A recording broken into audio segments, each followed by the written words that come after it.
Hii ni An-Nisaa TV. Hii ni An-Nisaa TV. My dream come true. Limekuja leo na Mwenyezi Mungu aleta kudra zake nikakupata bwana Gavana, na leo wacha nikupelekee ili pendekezo. Sisi ni influencer, baadhi tuko hapa, lakini influencer sisi so wote maisha yao ni mazuri. Tuna dhiki, wengine tuna dhiki nyingi sana nyumbani. Lakini tukipata support yako mheshimiwa Gavana, wallahi tutashukuru na tutafurahi. Tuna wazazi wengine ni wagonjwa, na Mwenyezi Mungu ametuletea mtandao wa TikTok, at least tunapata kipato kupeleka mezani nyumbani. Lakini tunaona influencer wetu wengine wa Kenya, lakini Nairobi, wanafaidika na akaunti yao, wanaenjoy na akaunti yao, wanapewa deals na Gavana wao. Tungependa sisi pia huku Mombasa bwana Gavana, deal yoyote ikitokea ambayo kama wataka ku-announce kitu. Tunaona juzi kati hapa Zenizee anatutafuta, lakini hatutafuti sote, anatafuta baadhi, of which ni good, hata kama ni baadhi, lakini ni kitu poa. Pia ukishatuita sisi TikToker, at least utuangalie bwana Gavana kwa jicho la huruma. Sisi wazazi wetu wana dhiki, tuna shida nyingi tupitia kwa majumbani kwetu. Tupe hizi, kama unataka ku-announce kitu kama barabara pengine labda zimetengenezwa, wataka kuipeleka kwenye TikTok huko, watu wananchi waone the way hizi kazi zako unazozifanya, tuzipeleke. Sasa mtandao ni TikTok Gavana, mtandao sasa ulimwengu uko kule TikTok, ndio kuna ulimwengu.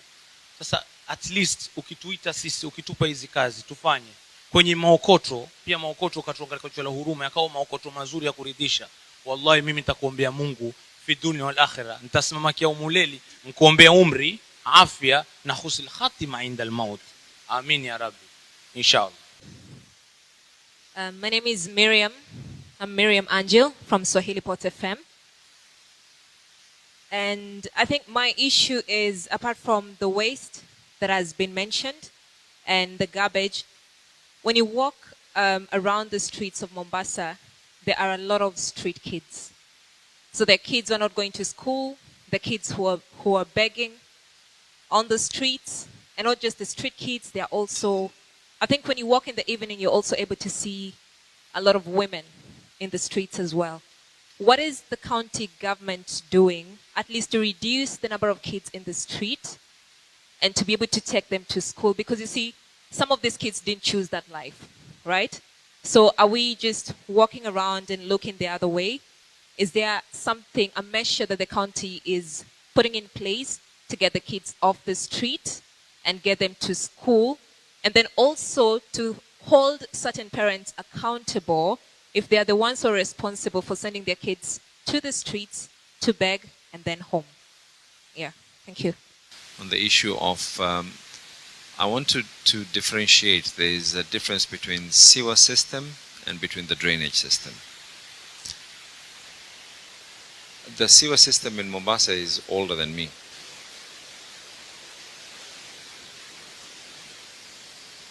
Over the years, and I'm not talking about 5 years ago or probably even 10 years ago, you've mentioned the areas that you were able to mention. The concept was, let someone be able to build, but in return they were actually meant to put up sock pit. What ended up happening is developers decided to get greedy. It's easier, faster, cheaper to actually just connect into the storm water. Because by connecting to the storm water, everything just goes and goes into the storm. Storm water is meant for purposes of rain and that passage.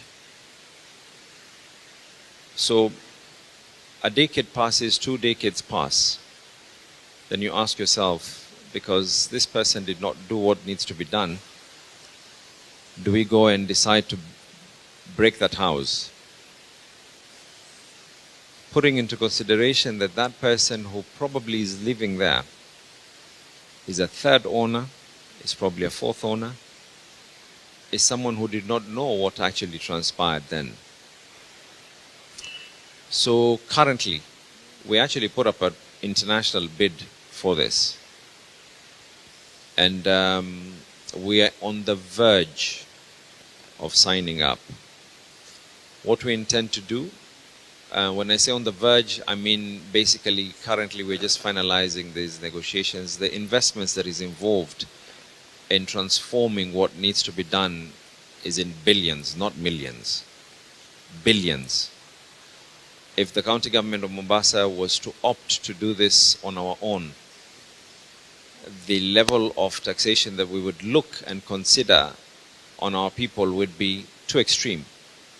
So we have to be able to partner, and in the process of doing that, we are partnering with a company. We are yet to sign. We're still in the process of negotiating with them. And one, to ensure that every house is going to have a soak pit.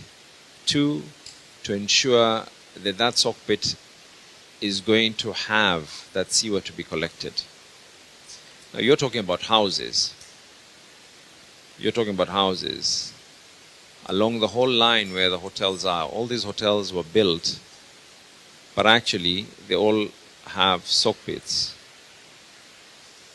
Nyali, Chuda, a decent part of Majengo as well. These were not built 5 years, 10 years ago. They were not built just necessarily last year. These are properties that have been there for ages. So what are you going to do to be able to curb the menace that has been there? And one of the things that we have done is exactly that. We're partnering with a company, an international company, whose role is just to handle issues to do with what you call liquid waste. And liquid waste, once that is going to be handled, where we can be able to know who is picking it up, there'll be legislation as well. I don't want to say that this is part of the public participation, but then there is what is called, I don't want to call liquid waste pollution, but actually the principle that if you're the one who actually are producing that waste and you get someone to come and collect that waste, it is important for you to notify us. If you calculate all the hotels, all the big properties, none of that waste is actually accounted for. We have a waste treatment plant which is at Kizingo. The waste treatment plant at Kizingo was meant to handle Old Town and a majority of other areas and part of Majengo. That waste treatment plant did not die yesterday. It died 30 years ago. We have a waste treatment plant in Kipevu.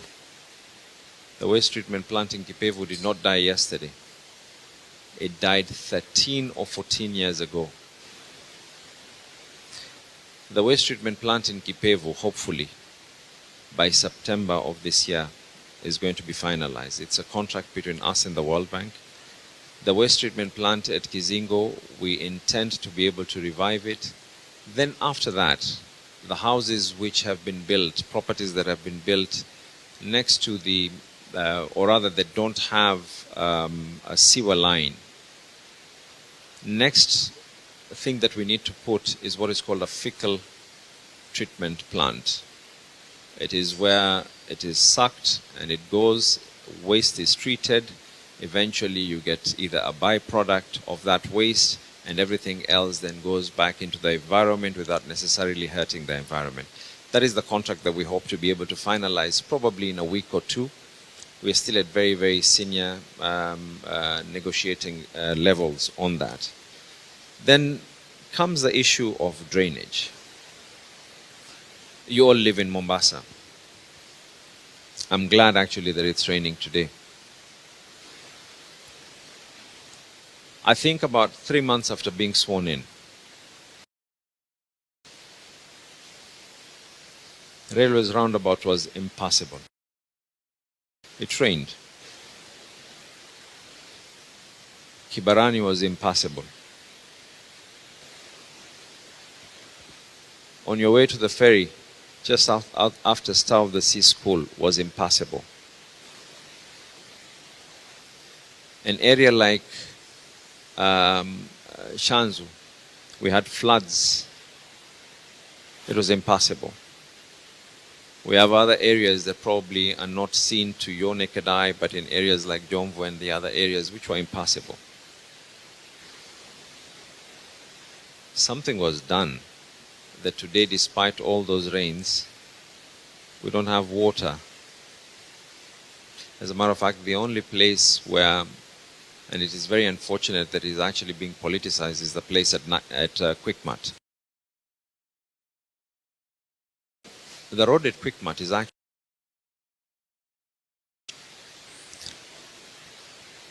myself and the party that I belong to, our stand is that the cost of us fixing that particular road runs to hundreds of millions. Because when they did that road, they did that road without any drainage system. We have given an offer to the national government. If they cannot be able to fix it for whatever reason, we will look for a way to be able to fix it on our own. That is the last meeting that I had with the CS for roads. They did a public participation. I'm informed I was not around during that particular time. But that is where we are. And I want us to be able to also state, you know, wherever there is a sewer, now everyone here, that only 1 in 10 of you are using water that is provided by the county government of Mombasa. And I'm hoping I'll get a question as to why we don't have enough water. But equally, all of you here, unless you're an angel, all of you use our sewer.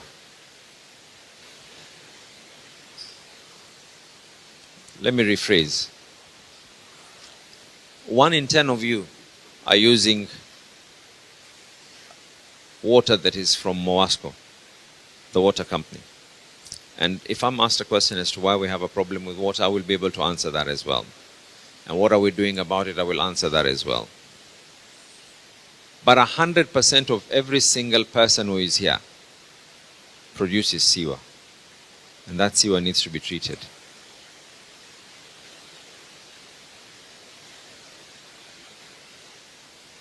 Unless you're a baby, of course, and then you do it in diapers, and then those diapers go actually as solid waste. When you take a shower, that water passes through a sewer system. When you take a dump, that water passes through a sewer system.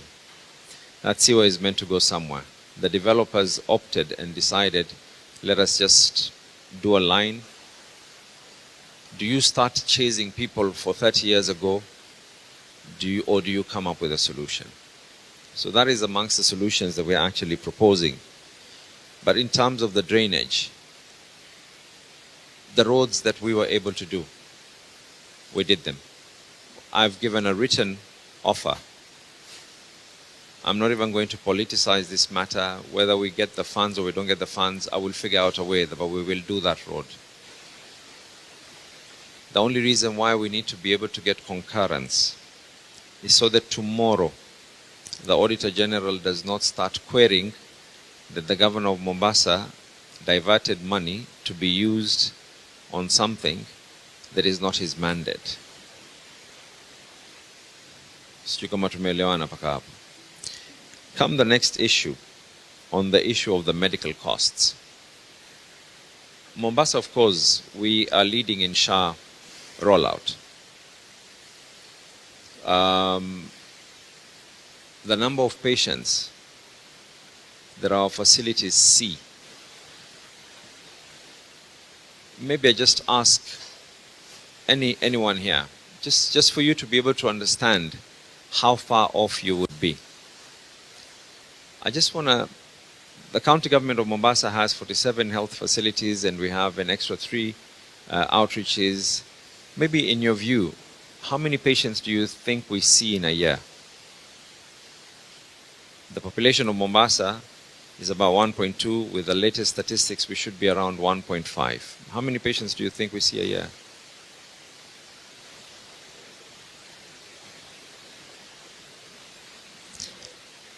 we see an average of about 1.6 plus million patients. The patients that we see actually supersede our own population.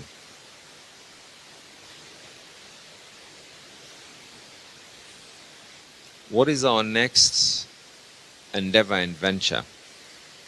One is we need to be able to decongest Coast General, because that's where every eye is on. Two, we are going full digital in our health systems. That means when you walk into the facility, as a patient, you get a digital waiting card. By the time you leave, you get in, we will be able to know how long it took you to get to triage, that is where the nurse is, how long the nurse took with you, how long it took for the nurse to the doctor, how long the lab period took. The lab, you do not have to now go with a document physically. It's a very, very comprehensive system, very extremely comprehensive. And we're actually in the process. We have 3 options. Option 1, we're working with our bankers, Kenya Commercial Bank, on this. Option 2 is to work with national government, and option 3 is to advertise it on our own. All options are on the table for us, and we're actually working on that as well. It's important for people to be registered with SHA. Let us forget the naysayers. Hata mtoto akizaliwa kwanza huanza miguu kidogo kupiga, kisha kidogo akageuka, kisha akatambaa, kisha akatembea huku akianguka, kisha baadaye ndo mtoto anatembea na kuanza kukimbia. Maybe the rollout had its own teething problems, but the concept of SHA was very simple. The concept was the amount of money that I pay as the governor of Mombasa probably is higher. I don't know the income for all of you here, but probably the amount that I pay is higher than all of you here. But the whole idea is, one, whoever is registered with SHA, for the lower health facilities, treatment is free. When I say the lower levels, I mean the level 2s and the level 3s. The level 4s and 5s, you have to be paid up. That means they do what is called a means testing. In the means testing, then they say, and the means testing does, it's not something that is done, they have a whole algorithm of how they're going to be able to determine what is going to be your annual amount that you're meant to pay. What are we doing currently? We've actually kept money in all our health facilities. I made this proclamation, people thought it was a joke, but we actually kept money in our facilities. Anyone from Mombasa who deserves to be given payment for SHA, we pay for them before they get admitted, so that we do our part as well, so that you don't have to know the governor or you don't have to know so and so for you to be able to get medical assistance. And as I'm answering the next round of questions, by all means I will be going through the latest statistics and the figures just to showcase and to also inform you how many people we were able to do for this.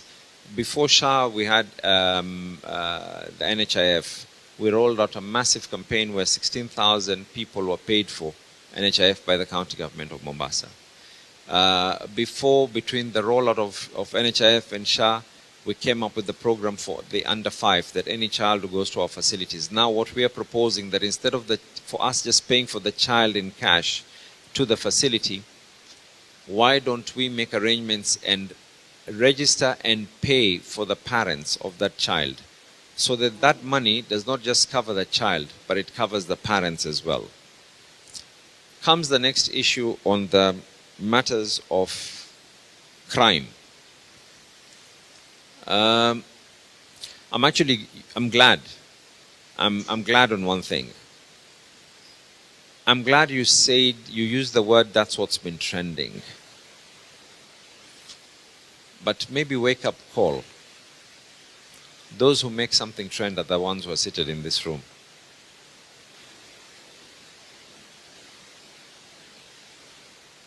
Let me restate that.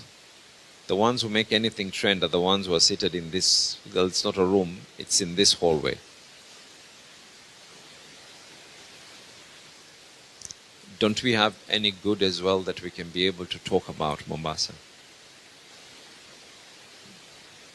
As bad as we are, as skeptical as we are, this is home.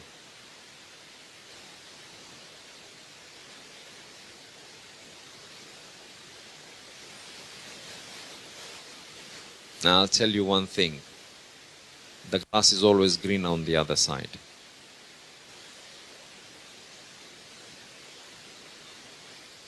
And we live in a lot of fairy tale stories where the word that goes with happily ever after. But we live in a life where we have challenges, we have obstacles, and God has blessed us enough that if you have an obstacle and you have a challenge, that means you're human, to be able to see how you can be able to overcome the same. And on the element of crime, one is a preventive measure that we are proposing to do. If you realize we have put up, I don't know if you've seen them, there are poles that are in major areas in Mombasa. In fact, currently, the only thing that is holding us from rolling it out, not holding us, but the only thing that is just waiting for us to finalize is by the way, this was paid by the county government of Mombasa. We did not get any funding from outside or anything. The county government of Mombasa has put up smart CCTV systems in the whole of Mombasa. They are close to 300 cameras that are going to have facial recognition, and they're going to have number plate recognition.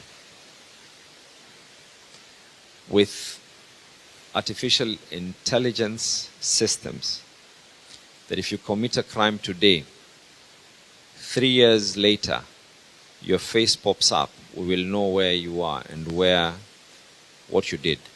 We're just waiting for the internet connection, but the hardware, I'm sure you pass the road and you can see.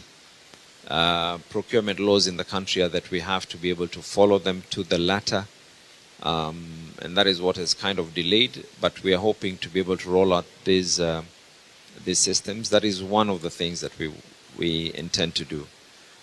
Two, I see a lot of people saying that, especially this is the part that I don't agree on. We cannot agree that juvenile crime is a cause of lack of jobs. Pengine niseme Kiswahili. Uhalifu kwa watoto haiwezi kusemekana ni kwa sababu hawana kazi. Sababu mtoto kwanza anafaa kuwa katika shule. Uhalifu mtu akiwa ni mtu mzima, ikiwa inasemekana ya kuwa ni kwa sababu ya ajira. Ni kweli. Kenya tuko katika hali ambayo kwamba hali ya ajira katika simu 10 ukizipokea kwa siku, takriban 6 ni kuhusiana na ajira na hali za maisha. Hata zile ambazo kwamba ni research zote zimeweza kutolewa zinaonyesha wazi ya kwa Kenya tatizo kuu ambalo kwamba liko ni jinsi gani watu wataweza kujimudu kimaisha. Hivi karibuni tayari tumezinunua na ziko kwa warehouse. Tumenunua hizi tuktuk za kubeba taka. Badili kusema ya kwa wale vijana waende katika nyumba na kila nyumba iweze kuwalipa, kwa sababu wengine hawalipi. Kutakuwa na mpangilio. Hii ni katika hali kwanza itakuwa imetatua mambo mawili. Imetatua tatizo la taka na imetatua tatizo la ajira. mtaa fulani, ikiwa tuseme majengo, umeenda pale tukaanza kuangalia katika hii majengo nyumba ziko hapa paka hapa ni nyumba kadhaa, tukienda Kibokoni ni hapa paka hapa, tukienda Barsheba, na hii itafanyika katika Mombasa nzima, watapatiwa contract na serikali yao ya county kwenda kukusanya pale na kuzileta pale panapohitajika. Mambo yatakayoweza kufanyika, tukiwa na usafi maradhi yanapungua, tukiwa na usafi mji wetu unaboreka, tukiwa na usafi tumepeana ajira kwa hawa vijana wetu pia vile vile, na pia itakuwa ni jinsi ya kuweza kuleta ule ambao kwamba utakuwa na uwiano mwema na wale ambao kwamba ni vijana wetu. Tayari tunazungumza na umezimata watu wasije wakaona tunkatiwa tu. Tayari tunazungumza na Deputy Governor ambaye kwamba ndiye anahusika na mambo ya environment, jinsi gani tutakaoweza kuwachukua hawa vijana, jinsi ambao kwamba itabidi kila mmoja katika Mombasa achukue jukumu lake, jinsi ambavyo kwamba ushuru utakavyoweza kuchukuliwa, hilo litakuwa sasa liko katika mpangilio, ili kila mmoja asihisi ya kwa ameumia, lakini kila mmoja ahisi ya kwa mji umeweza kuboreka. So katika mpangilio ambao kwamba tuko nao ni huo. Tatu, ni vile tu supplementary yetu imechelewa, lakini hapa hatujachelewa sana. Tuna program yetu ya skills mitaani ambao kwamba sio kila mmoja atakuwa daktari, sio kila mmoja atakuwa lawyer. But they are talking of being a doctor. Mombasa is about to have, actually not about to, I think it is by September, we're going to have a school of medicine. Like I said, we might be very, very bad, but we have some goodness in us. And the school of medicine, the children from Mombasa, we're actually going to identify, I think it is about 12 to 18 needy students. 30% will be waived by, it's a partnership between the county government of Mombasa and Technical University. 30% will be waived by the university. 30% scholarship will be paid by the county government, and the remaining amount is what will be paid by the child. And our target actually it's going to be even more than that. If I'm not mistaken, what the child is going to pay is hardly about 20% of the fee. But that is one of the things that we intend to be able to do. The Skills Mitaani program, for those of you who know me from my time as a member of parliament, is to get these young people watoke kutoka mabarazani waweze kujipatia ada kupitia mkono wao. Baada ya pale tutaanza kukagua wale ambao kwamba walikuwa wana discipline, walofanya vyema, tukiwa tunawasomesha, waloweza kuwa na bidii. Ikiwa ni mwanamke amefanya kazi ya mambo yake ya mkono, whether it is beauty related, ikiwa ni mwanamume ameamua kufanya kazi yake ya mkono, whether it is mambo ya useremala, that's carpentry and all, we'll give you a startup capital as well. It's just our role in trying to be able to reduce crime. But then more than that, we all need to be able to agree that this is a societal issue.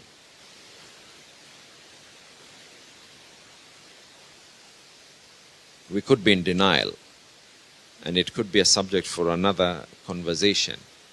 But whether we want it or not, when you see children getting into crime, and you start asking, what is the government doing? The government is an enforcing agency.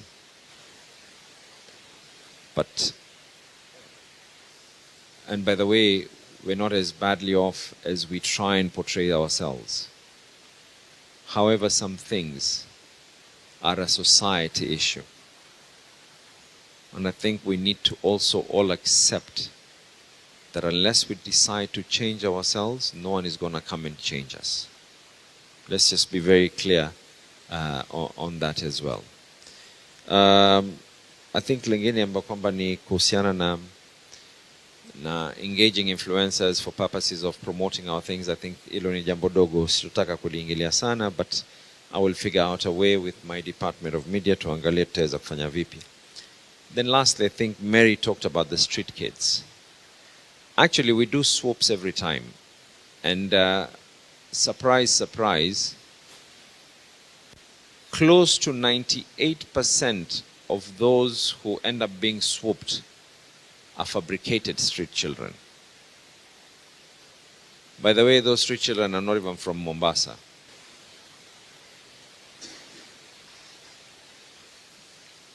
Hawatoki Mombasa, tunajua lazima tuambiane ukweli. Kuna wale ambao kwamba wenye kutoka Mombasa, lakini wengi zaidi, wengi.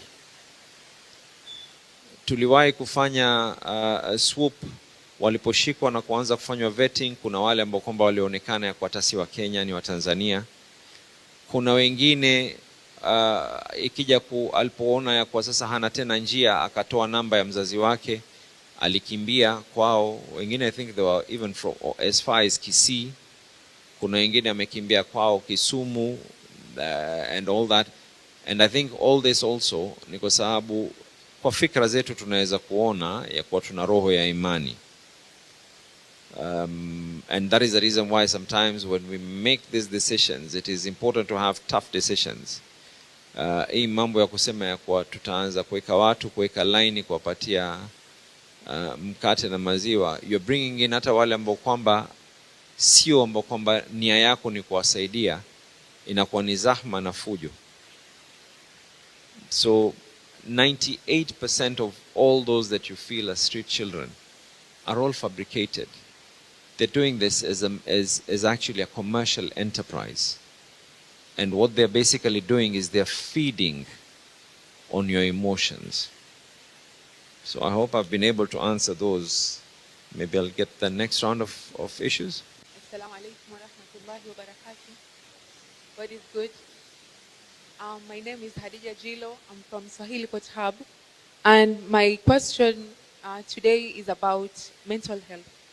So mental health has been a growing concern over the years, especially for the youth of Mombasa County. And I'd like to commend the governor. The other day he banned the blue pill so that the pharmacists don't sell it to the people, right? So that was a bold move on your part. But other than that, what other strategies or programs do you have that will be able to curb the issues on mental health and also drug addiction? And number two, fortunately, you've already answered my question on the digital service tracker. So I just hope that it will be implemented well and it will be up and working. Thank you. Assalamu alaikum. Mimi kwa majina naitwa Abubakar Ahmed, lakini najulikana kama King Abuza. Mimi issue yangu haswa ni kuhusu county government na penye wao wanatushikaga mkono. So nitajiprefer mimi mwenyewe ama things ambazo pia ningependa pia county government tusaidie. And I will give example. County government ya Mombasa, we have done something very big hapa county ya Mombasa, na tulijaribu kutafuta usaidizi kutoka kwa county, not only financially but just a picture. Tuchukue tu picha na governor kualika jamii kwa bwana, there's a thing that our content creators wanafanya hapa Mombasa. Only a picture ilishindikana kupatikana kualika watu, na unfortunately governor from another county walitu recognize na wakataka sisi twende tuhojiane na yeye, in which governor wetu sisi tulishindwa kumfikia. Either hakufikishiwa salamu ama either kuna njia, yani ni vigumu sana kufikia kwa governor. So hilo jambo yani ni jambo ambalo sisi lilitukera, na tumefanya kitu ambacho Kenya nzima haijaifanyika. Kwa wale ambao watakuwa hawajui, labda tulihost 7-a-side championship ya Kenya nzima inter-counties, na ilifanyika hapa Mombasa. Na kutokana hiyo ilirushwa kwa 4 international televisions, na kusema ule ukweli, jina ambalo linatokea pale ni Mombasa County. It's not all watu wawili ambao wamefanya hilo jambo, lakini niambiwa jambo ambalo limefanyika Mombasa County. Yaani sifa zinarudi Mombasa County. Lakini sisi tukitaka kufikia hiyo Mombasa County ama viongozi wa Mombasa County hatuwapati. So nikasema endapo kama nitapata chance ya kuonana na governor, tunataka kujua kuwa sisi kama influencers ama content creators tukiwa tuna jambo letu tunakufikiaje, kwa sababu hatutaki magavana wengine watu approach sisi wanataka kufanya jambo na sisi wakati tuna gavana wetu sisi hatuwezi mfikia. Good morning. Good afternoon, I'm sorry. I'm Mildred from Swahili Port Hub Foundation, and this is my question concerning the skilled youth. Mildred, yeah.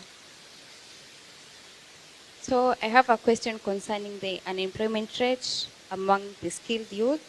So what the tangible plans are currently in place that is active to connect skilled youth with job opportunities in Mombasa and beyond, and how is the county tracking the employment outcomes?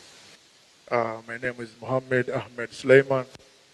Najulikana kama Budget Master Hip Hop, na kazi yangu mimi ni mambo na muziki.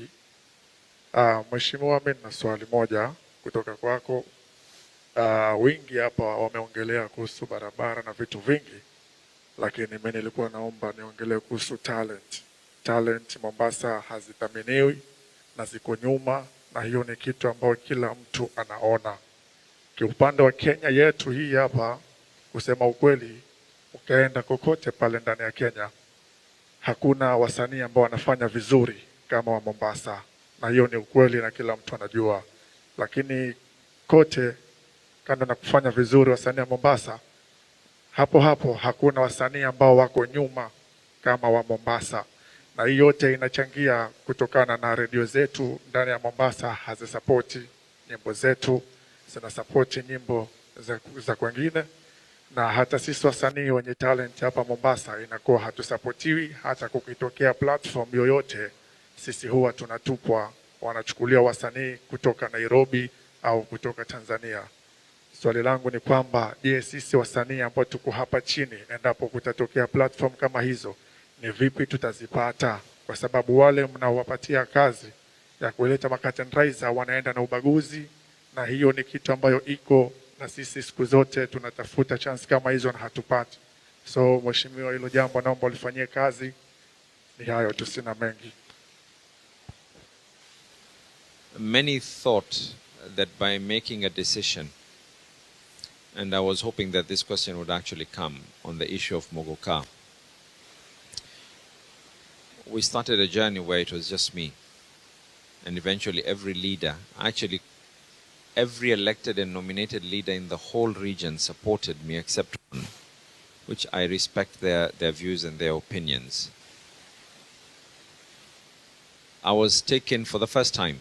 I was taken to, I think, 13 cases were filed against me. All the cases, I said that the order remains in effect, except one that overruled. Coincidentally, that one happened to be a judgment from the Mogoka growing areas. So we ended up actually making it quite expensive for the product to come in. They've done random arrests here and there.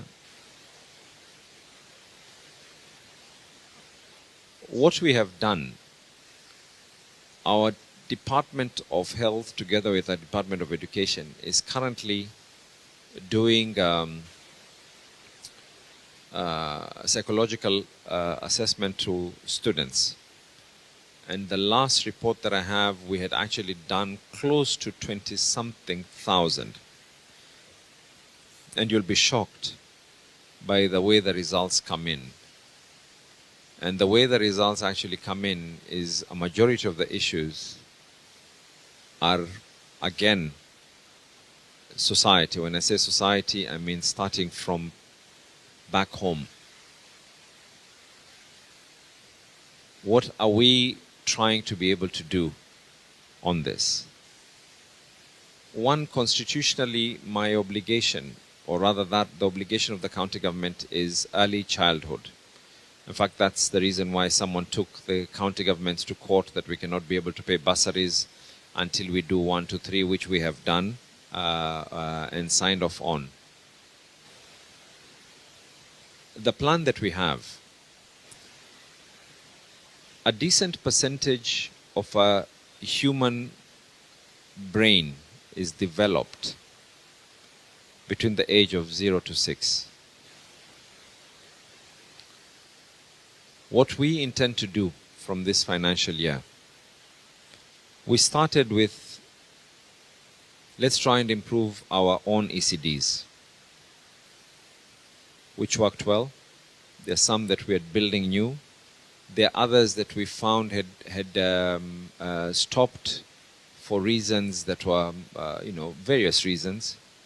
We are trying to negotiate and try to get them back, to try and get the contractors back. 2, we came up with a free feeding program to ensure that these kids are actually in school with a healthy nutrition. Then we even went further, that any ECD that belongs to the county government of Mombasa, what we are doing currently is we are paying the schools. The schools belong to us, but we pay them per child. The same way primary schools and secondary schools, the national government is paying something like a stipend for every child. So we are currently paying for every child who goes to ECD, and the children are not paying anything. What we have seen is an increase in our ECDs. From when we took office, there were about 8,000 students. Today we are closing to 11,000 students in our ECDs. The next thing that we want to do is, from the time a mother gets pregnant, and this is going to be a very comprehensive program that we intend to do. And by the way, I'm not the governor who's going to see the benefit of this. Some say that, it is whatever it is that I plan to do, I will see a zero effect during my time. But I hope and pray that whoever takes over after me gets a better youthful environment than myself. This problem starts, and for those of you who are psychologists, for those of you who believe that any religion, you will agree with me. It starts from the time a mother is pregnant. How the family treats that particular mother, from the husband to the other members, how they actually are doing in their nutrition. Then after you have given birth, between 0 to 3, there are so many mothers who end up not being able to go to work. Why? Because they have nowhere to keep their child. It might seem a very, very simple thing, but on average, 0 to 2 years at any given time in Mombasa are about 90,000 kids. 2 to 4, probably another 90,000, and 4 to 6, probably around another 90,000. A child starts going to ECD at the age of about 4. Between 0 to then is when you start taking a child and you take them to a home-based daycare center which is not regulated, nothing is done. You're starting to instill that in that child at a very, very early time. Yani mtoto anatupwa tu kama si kwa jirani, anachukuliwa anatupwa kwa ile sehemu ya kuweza kuangalia watoto yule aliyoko pale, na katika sehemu nyingi, kwa sababu watu lazima waweze kujimudu kimaisha. Mtu analipa kama shilingi 30 ama 50 niangalie mtoto wangu mpaka jioni. Jukumu lile ambalo kwamba tutalifanya sisi, na kama kiegezo bora, serikali ya county itakuwa ni ya kwanza katika serikali ambazo kwamba ni za umma ama zile ambao kwamba ni maofisi za umma, tutaika sehemu mtu akizaa mtoto wake aweze kuwa yuko pale, aweze kuangaliwa, yeye mwenyewe anaweza kwenda pale na kumpatia mtoto maziwa. Na nikisema haya na maanisha hivi, kukua kwa mtoto vile atakavyokuwa, tabia yake, dasturi yake, yote yatalingana na vile ambavyo kwamba alivyoweza kulelewa na kuweza kukua kuanzia pale kabla hajazaliwa mpaka miaka 6. Kipengo hiki ni muhimu sana. Nitakayoyafanya mimi hayatakuwa na athari ambayo kwamba itaweza kuonekana kwa wakati wangu mimi, lakini atakayekuja baada yangu mimi, panapo majaliwa, apate kizazi ambacho kwamba kilikuwa kidogo ni bora zaidi. So one stage nyingine ambayo kwamba tunafanya, tulianza kuwalisha watoto, tukaanza sema wasome bure. All has gone well. Next is to create daycare centers, to create play areas for our children. Thirdly, ni lazima kutakuwa na wale ambao kwamba wanajulikana kama parental coaches. Zamani ilikuwa ni rahisi ukishaweza kuzaa mji wetu vile ulivyokuwa.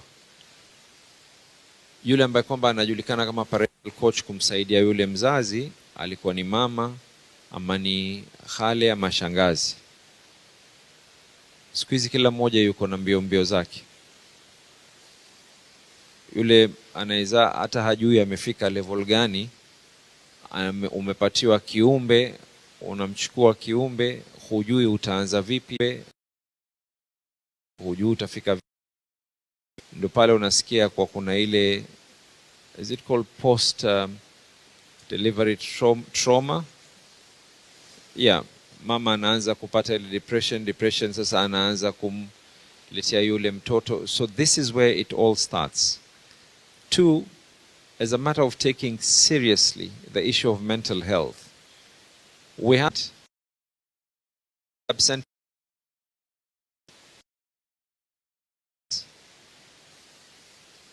wale waliko kule, si kwa sababu ya bangi, ni kwa sababu ya hii mogoka.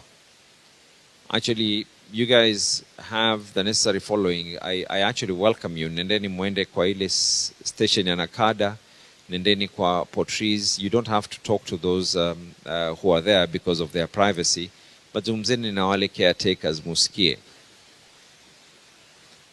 I raised this matter at the Council of Governors. Na mimi najua wazi wenye madawa watakuwa ni wa kwanza, pharmacies wataanza kupiga fujo. I raised this matter at the Council of Governors. Siku hizi sasa pia watu wameanza kutumia prescription medicine. By the way, those blue tablets are actually banned from being imported. It's not even banned in Mombasa. They are banned from being imported. So whatever is being consumed is illegally imported drugs. They're actually banned. There is no, I think the word is rohypnol. Imepigwa marufuku. Unfortunately, I don't have the power to be able to control the borders. But imepigwa marufuku. But the proposal that I have now given to the Council of Governors, kwa sababu hatuwezi kutengeneza sheria ambayo kwamba itakuwa ya Mombasa peke yake. The proposal I've given to the Council of Governors through the Pharmacy and Poisons Board ni kusema ya kwa hizi dawa ambazo kwamba zinajulikana kama psychotropic, dawa ambazo kwamba zinatumika and can have a level of addiction, can make you high in one way or the other, ni afadhali zile dawa zizi zinatolewa katika hospitali peke yake, sio pharmacy za mitaani. Sijui kama tumeelewana. The other proposal that we are working on, and I know it seems, you know, sometimes even when I said that I will feed all the children in our ECDs for free, people thought, what are you talking about? When I said I will pay fees for every child going to school, people said, what are you talking about? But guess what? I did it. And the other thing that I'm now proposing to our own assembly is regulations on how and what a panga is. I will actually work with national government on this. Ukiwa na panga, hapa hatuna shamba. There's no reason for you to be carrying a panga. So ukiwa na panga, you will actually be considered you're carrying a weapon. I'm working with the national government on that. It is not going to be a walk in the park, kwa sababu najua pia kuna watu wa human rights watasema kwa huyo alikuwa na haki yake kubeba panga, kwa sababu alikuwa anaamua tu kulifanya kama ni traditional attire. But sometimes we also have to say that a traditional attire can be taken badly in one way or the other. So in terms of mental health, there is a lot that we are currently doing. The issue, Abuza aniuliza, acha nijibu Kiswahili sasa. Anasema hatujapiga picha. Mimi naye tumfanya mazoezi pamoja, tukafanya paka TikTok videos pamoja. So there's no reason why you cannot take a picture with the governor, if at all there's a reason for us. It is the truth, isn't it? Nishakuona gym, tukafanya zoezi pamoja, ukaniambia ya kwa tupige video, and I promoted you and your page as well. It's been a while I've not trained with you. Maybe kwa sababu ya timing zangu sometimes inabidi ya kwa mimi naenda alfajiri sana kwa sababu nahitajika katika mikutano. But you have my support. Actually, I'm not even aware at all. I'm sorry, I do not know hiyo message ililetwa na nani, but najua ya kwa Majunjula there was a time, I think there was a t-shirt that was brought to myself. I'm not aware. I'm sorry. I will find out from the people who you told ili waweze kuniambia ilikuwaje. But I wish you well. I truly do wish you well. Nakutakia kila la kheri on that matter, and you have my support. Maybe I can be able to answer something else ili for purposes of the creative arts. You know, we actually removed the charges. You know, there used to be a charge. You can't just go and film. You can't just take images. We removed that charge. Someone did it. And, you know, I appended my signature and made sure that you're not charged anything as a means of. I put up a team to be able to advise on the creativeness. It was a creative board, and they are yet to give me a report, but I'm confident once they give me the report, itakuwa na njia ya kuweza kuwainua nyinyi ambao kwamba mko katika hii sekta hii. There was another issue that was asked by Mildred on the unemployment rate and what we can be able to do. Coincidentally, you're from Swahilipot. I'm actually currently working with Swahilipot on an app to be able to upload everyone's issues. Kisha Mohammed umeuliza habari hiyo talanta. Like I said, there's a creative board. And by the way, when I came up with this creative board, amongst ourselves, we can't all be part of creating the solution, because you see, you all listen to music, isn't it? You all listen to music, right? Now I'll tell you, I want to give you a very, very layman's perspective. Yani nakupatia ile lugha ya kinini sana on how good governance is meant to work.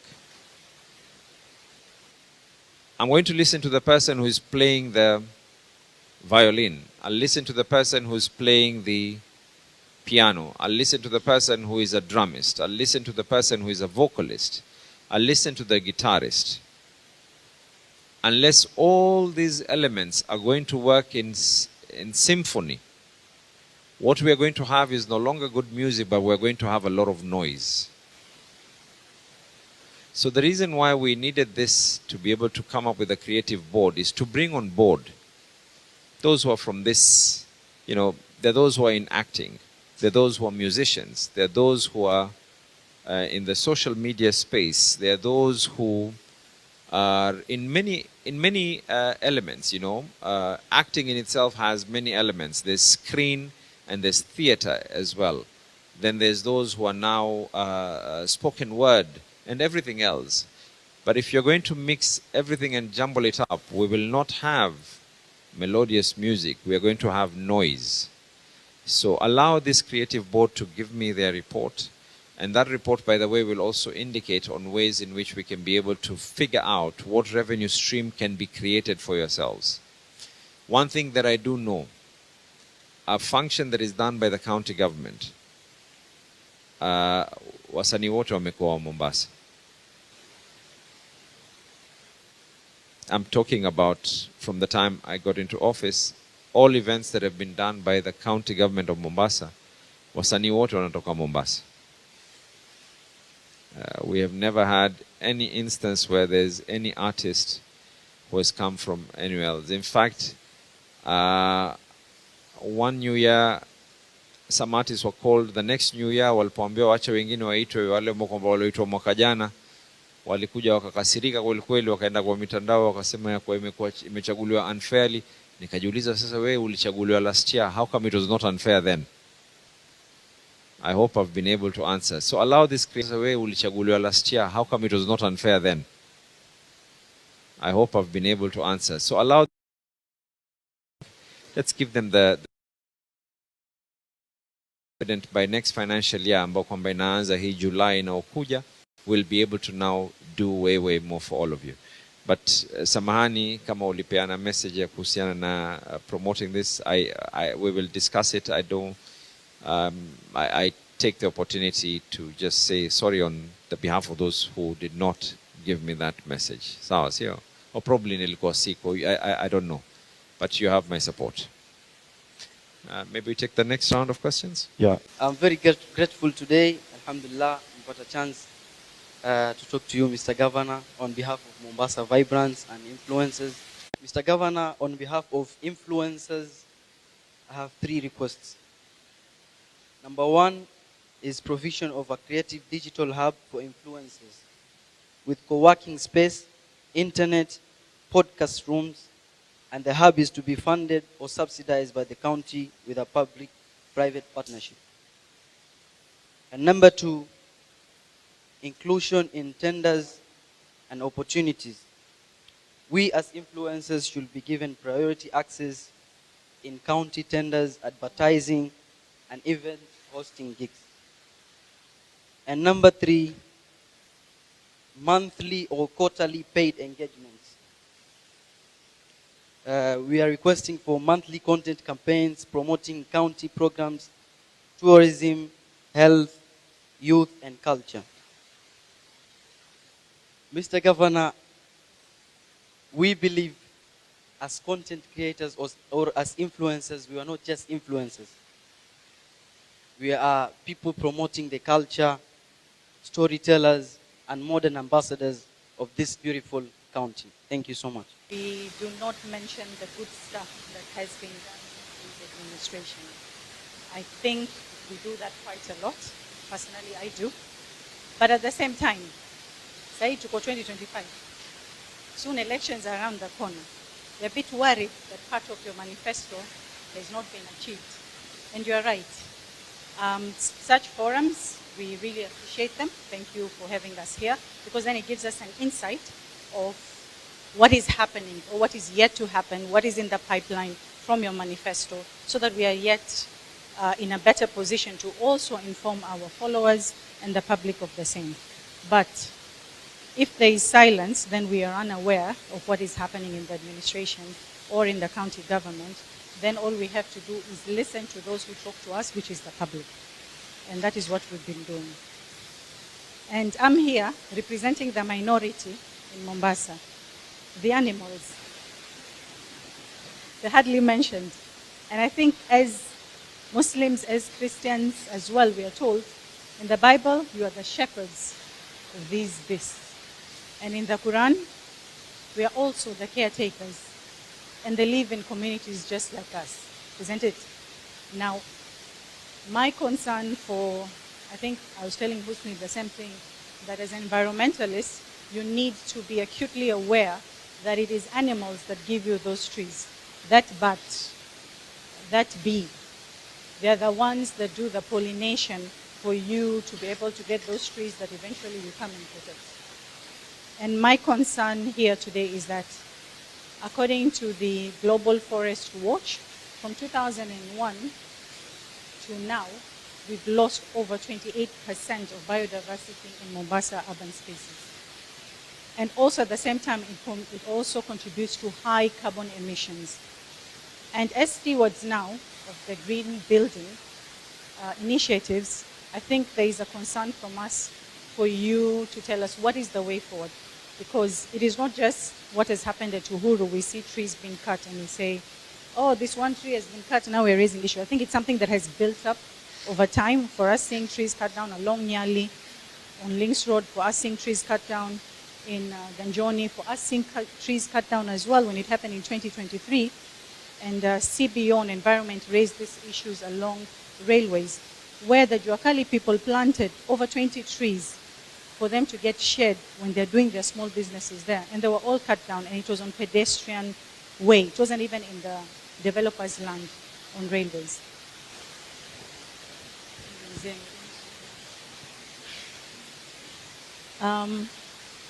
So my concern is the displacement of those bats that are at Uhuru Gardens.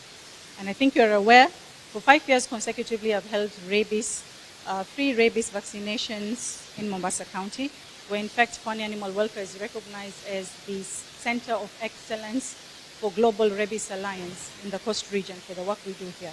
And my concern is that rabies, bats are agents of rabies at the same time.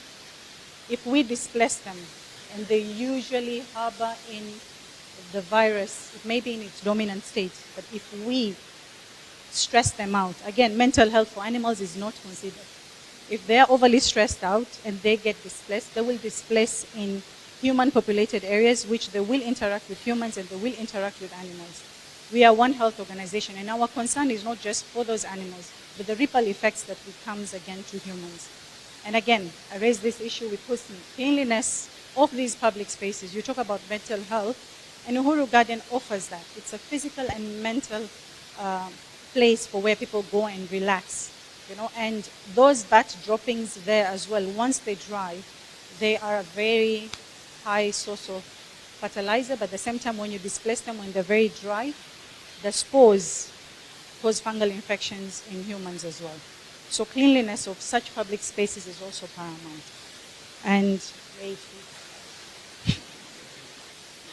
And in the issue of mental health, as a counseling psychologist myself, I'd like to say this, that even when we build wellness centers, my experience with my people, with my Swahili people, is that they've still not accepted mental health.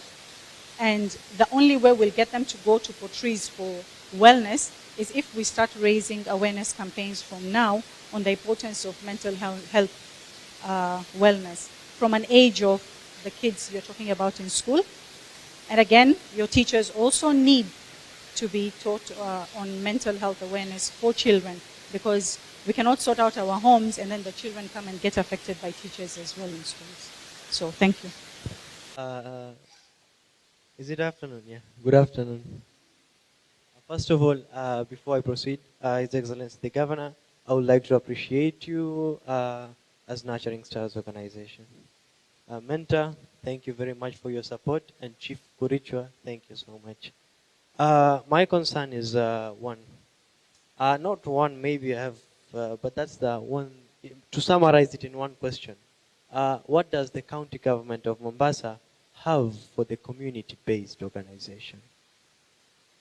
Because as CBOs, we interact with communities a lot of times, more than any one of you.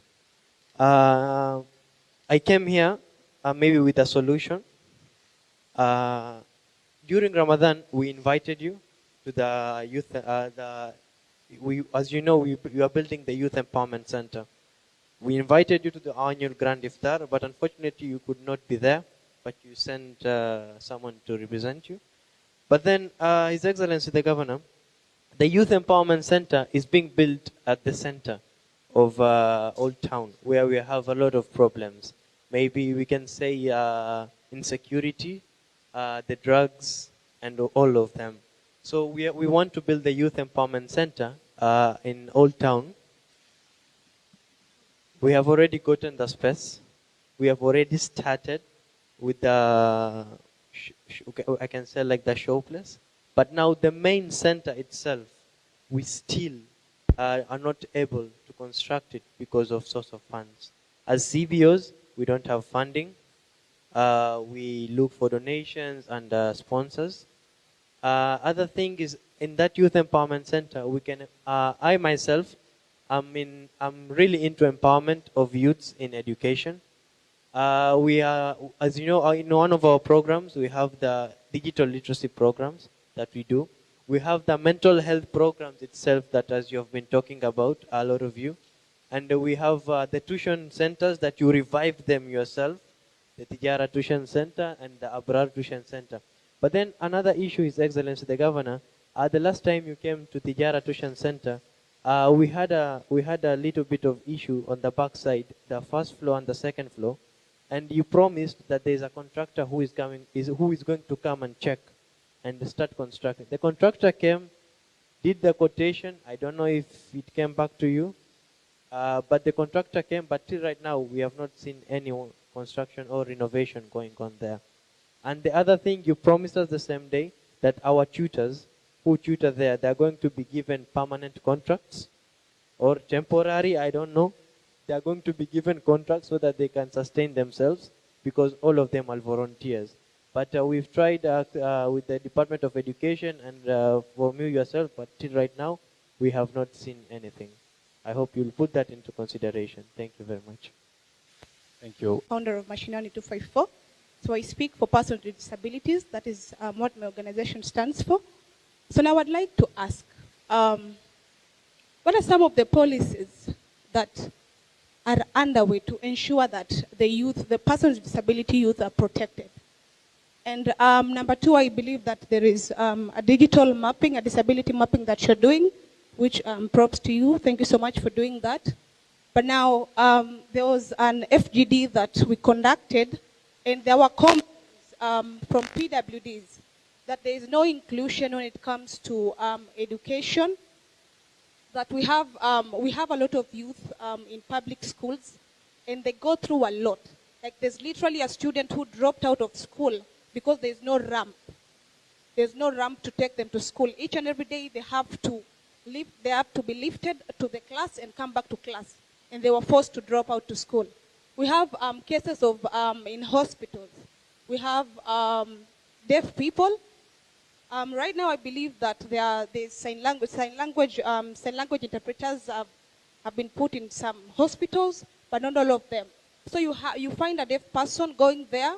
They actually get to the point where there is a misdiagnosis because they're not understood on what they're going through.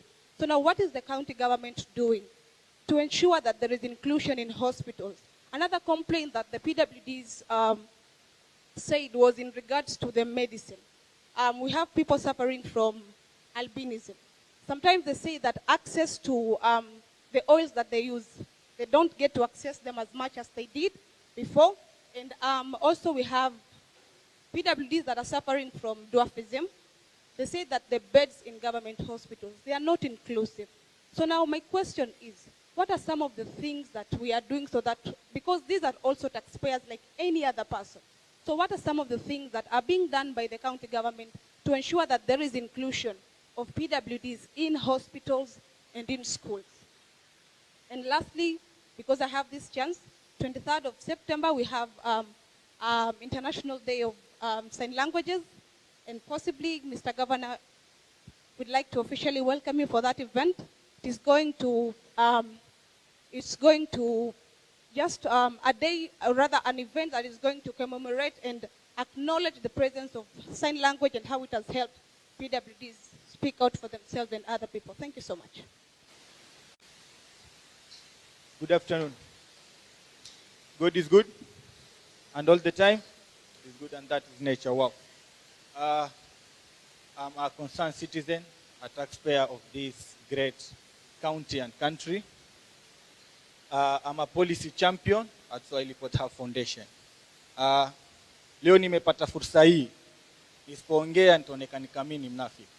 Kwa hivyo lazima niongee na initoke. Your Excellency Governor Abdulswamad Sharif Nasir. Last month, I think most of you are aware, there was a particular video that circulated on social media. And I was championing out for for budget processes. And my biggest concern that I raised was the reason why the county executive of Mombasa did not do a public participation for the PBB.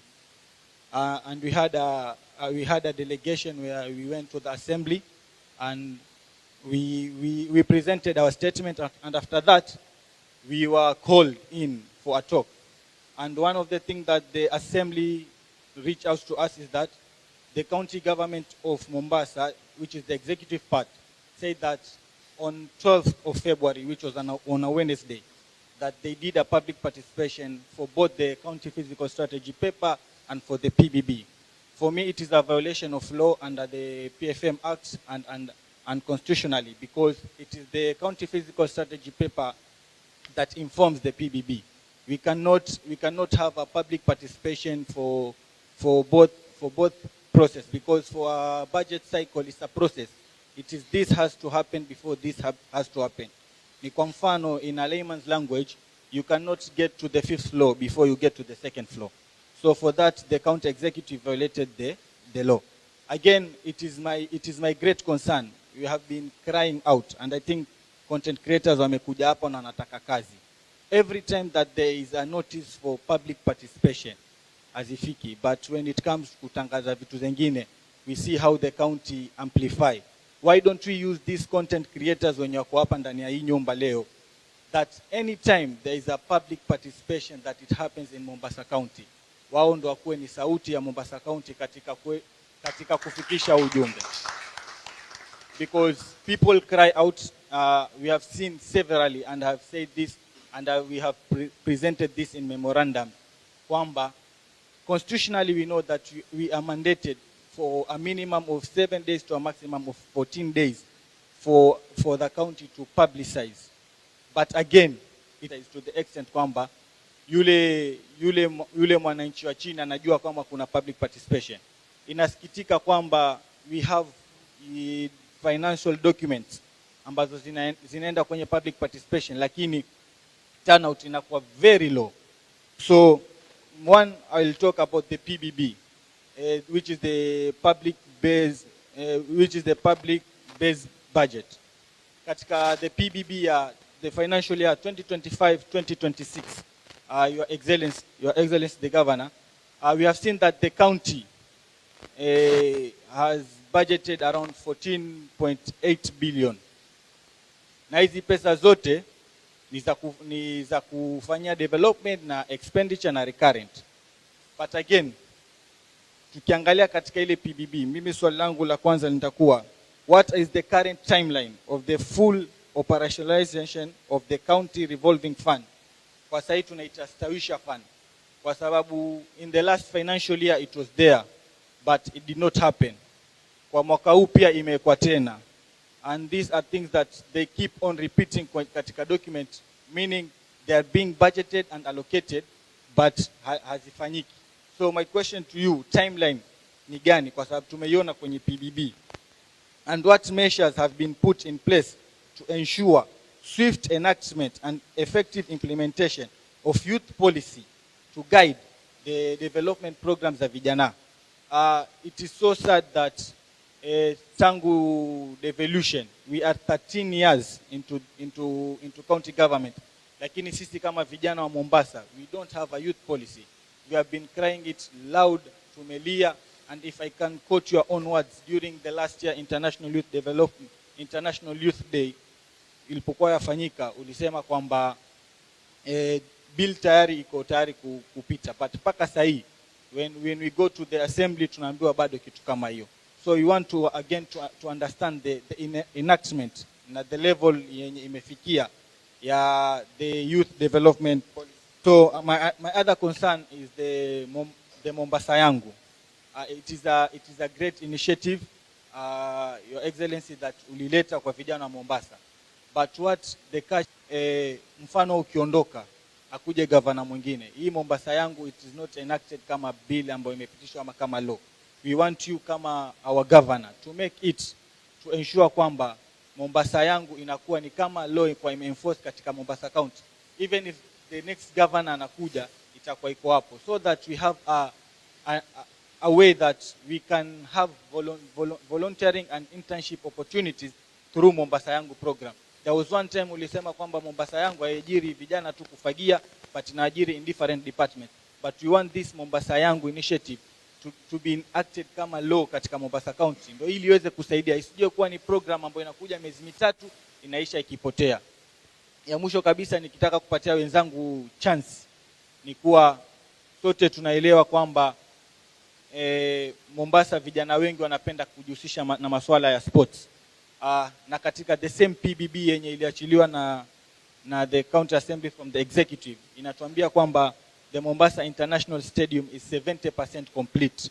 I wanted to get from you, Mr. Governor, is it really 70% complete ama iliandikwa tu? Thank you very much. Alhamdulillah, my dream come true. Limekuja leo na Mwenyezi Mungu aleta kudra. Hii ni An-Nisa TV.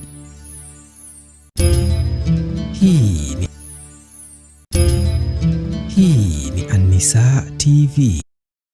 Inna lillahi wa inna ilayhi raji'un. Tunasikitika kutangaza kifo cha ndugu Swaleh Said Kotekote. Tunasikitika kutangaza kifo cha ndugu Swaleh Said Kotekote kilichotokea usiku wa kuamkia hii leo hapo barani Malindi karibu na marsa ya Ustadh Akhtam. Marhum ni ndugu zao kina Suleiman Atik, Hamida Atik, Kasim Atik na wengineo. Maiti iko hapo nyumbani kwao kwa kina Kasim. Mazishi ni adhuhuri na ataswaliwa Masjidi Bomani na kuzikwa maziara ya Jineri. Inna lillahi wa inna ilayhi raji'un. Hii ni An-Nisa TV. Kwa matangazo ya kibiashara ili kuwafikia wateja wengi, kupeperushiwa moja kwa moja hewani ikiwemo hafla, msabaka, harusi na kukodi vifaa vya matangazo, yani sound system. Wasiliana na meza yetu ya matangazo ya An-Nisa kupitia nambari ya simu 0733991497. Narudia 0733991497. An-Nisa TV, sauti ya wote. Hii ni An-Nisa TV. Raise an issue regarding the matters of there's actually a number of issues. I'm going to go straight to the ones that one, you said that maybe I was not understood. I never said to talk about goodness of my administration. Talk about the goodness of Mombasa. Mombasa supersedes me as an individual. Mombasa is going to exist even in my absence. When I say that talk about the goodness of a county, you do not have to talk about the goodness of me as an individual. But at least talk about the county you are in. Eventually this is home.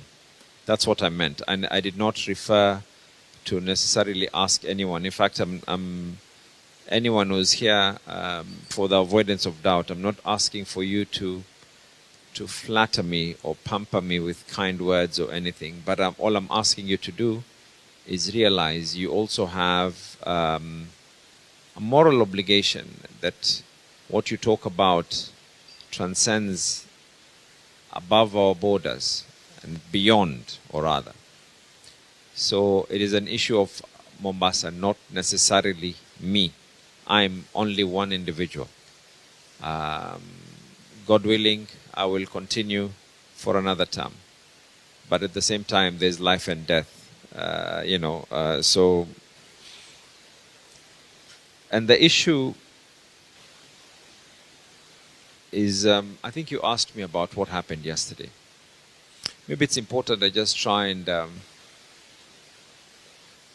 I talked to, by the way, a number of environmentalists and conservationists after that incident. I'm the one who reached out. I reached out to them I talked to the hoteliers about it as well. We received a weather alert. We receive this, by the way, every week as a county government.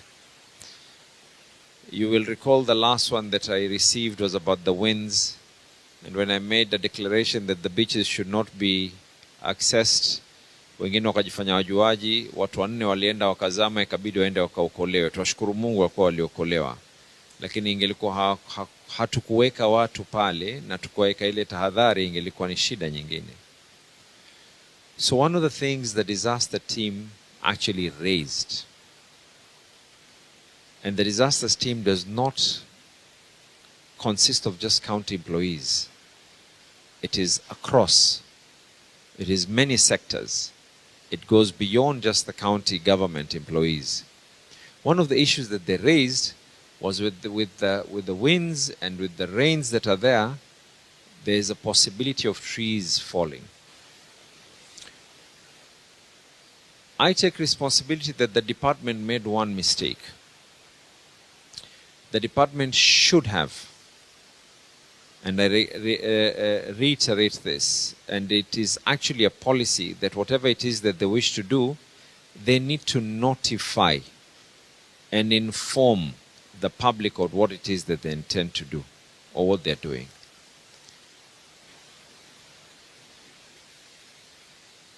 Not very long ago, Tononoka Social Hall was actually destroyed by a tree. We thank God it was a building and not a human being, because today it would have been a different issue altogether. So when they made this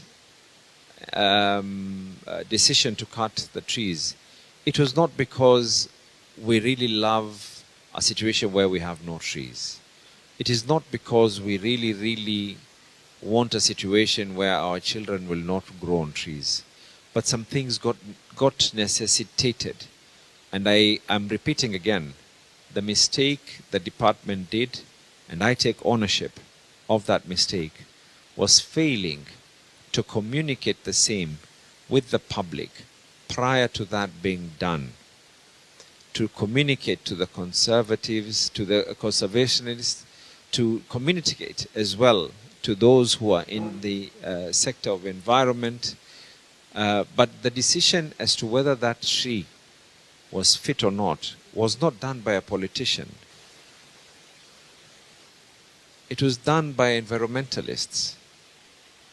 There's actually a whole report where they said this tree is going to be, it can be a threat. I had a word with the good friend, Hersi, today morning. We had a very long conversation. I even had a word with Paula as well. And I actually have told them, instead of us just saying what it is that the government can do, why don't we actually work together and see what we can do together? Do I want to live a situation where the tree that I played under, my children and my grandchildren and my great-grandchildren? Of course I would. Many times we've had scuffles with even Kenya Power employees who go and cut trees without any particular permission. It's not happened once or twice. We've actually arrested a number of people who went and cut trees without any notification. But this particular one, I want to assure everyone the intent was about saving lives. The intent was not about making Mombasa a concrete jungle. I even saw others saying that I don't know who in their right mind would even think that we would want to steal Uhuru Garden. I even saw another one, by the way, someone made a comment, someone said, I want to make a quick buck on a tree. I mean, surely, me, asa nikauze mti ndo nitafanya nini? I mean, but what I do promise is the department is going to reach out to all of you on Tuesday, explain to you exactly what transpired, and work out with you, not for any other reason. The same way when I have a very, very expansive ECD program, not for me to be able to be the benefit of the impact of that, but for you guys to work with the government on what can we be able to do so that our children and grandchildren can benefit from the wisdom of not fighting but actually working together on these elements.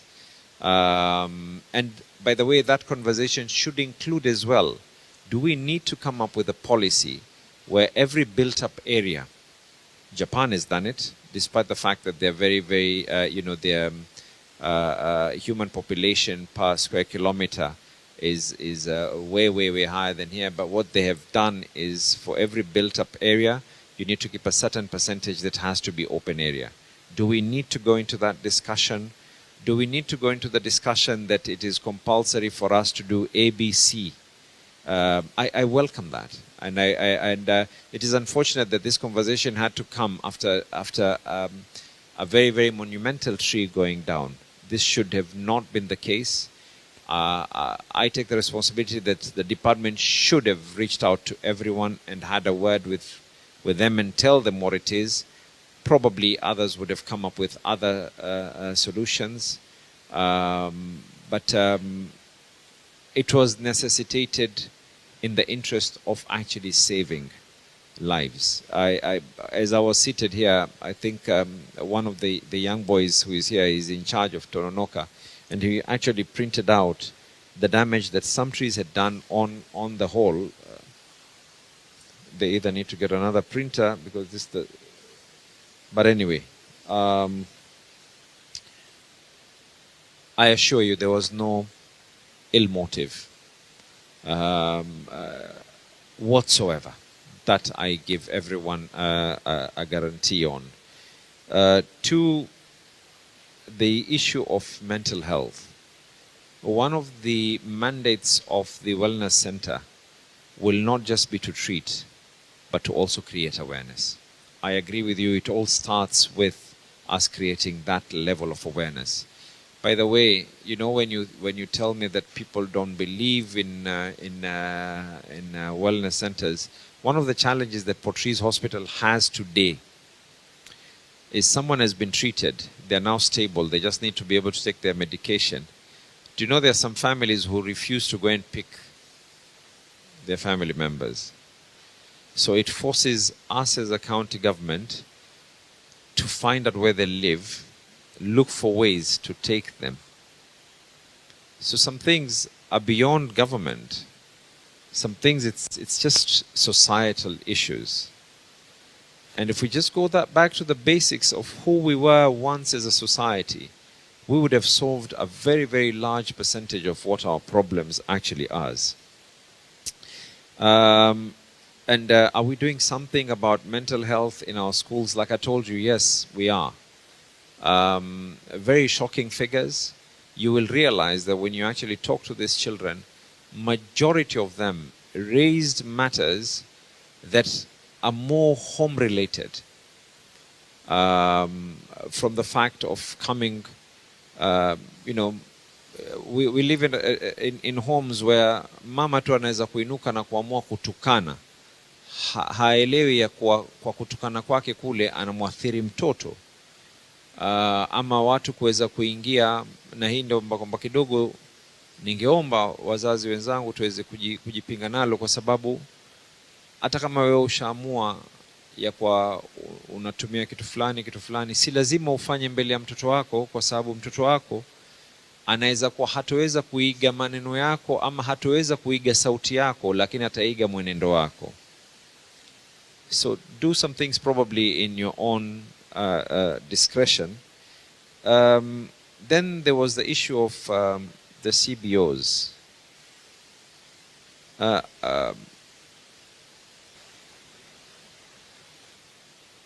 Actually, I'm the one who actually tried my best to raise these CBOs into tuition centers. From the time I was a member of parliament, even when I was the governor, I said it is important for us to do this. Tijara has been very instrumental. I mean, I've helped them not because of anything else, but because I know what that is that they do for for the public.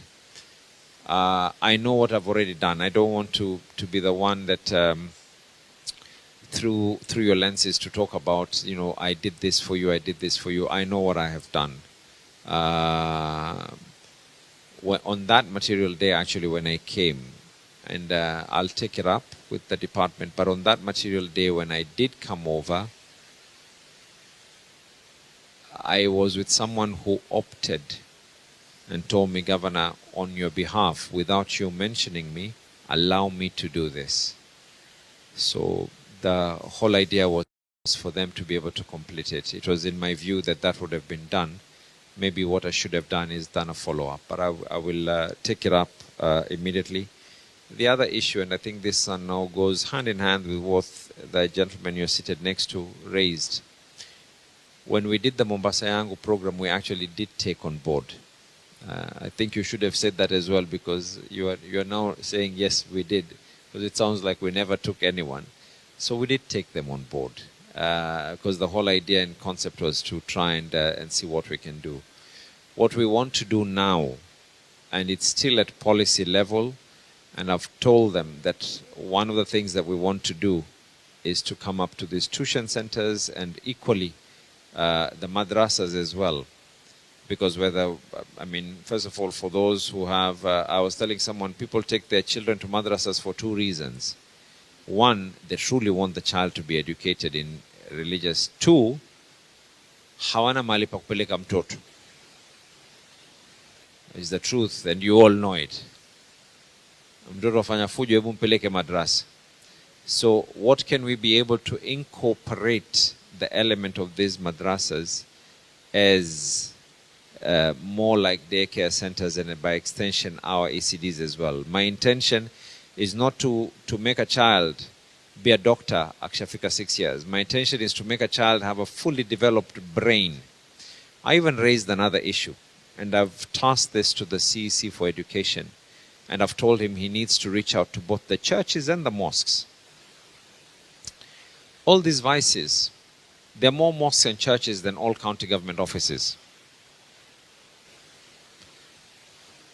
If you go to wherever you guys come from, there are more churches and mosques than county government offices, isn't it?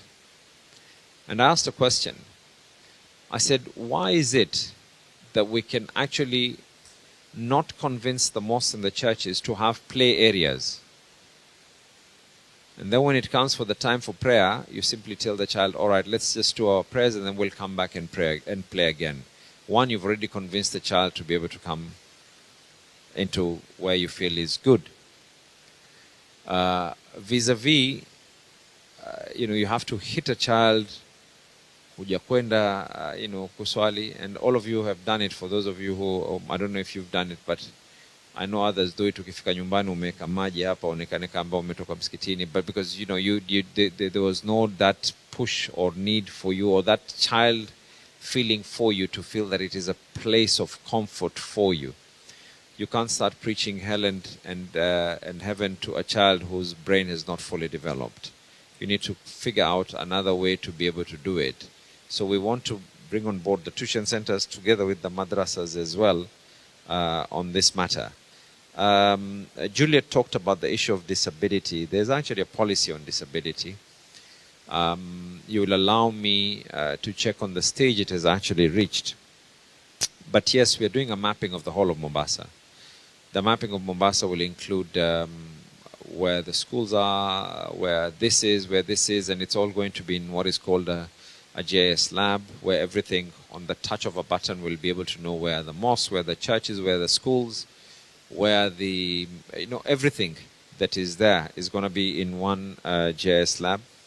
I do not agree that the county government has excluded the disabled when it comes to education. Actually, the county government runs schools for children with special needs. The county government equally, when we were giving out the bursaries for all the child in secondary schools, there was no discrimination whatsoever. Every single child was able to get it. Maybe the part for the physical infrastructure for primary and secondary schools, that is beyond the governor. That is now national government. I will, however, raise it with them and we see what we can be able to do. One of the things that we have also been able to do when it comes to those living with disability, I removed the charges. Maybe that should have also been mentioned in hospitals. I removed the charges for you to get your certificate that you're actually a medical certificate to confirm that you're disabled. You know, you need that for you to be able to get your other perks. So before, people were paying, but it has been totally removed. During our time, we've actually hired, there was actually an audit query that we need to be able to hire a certain percentage of people who are disabled.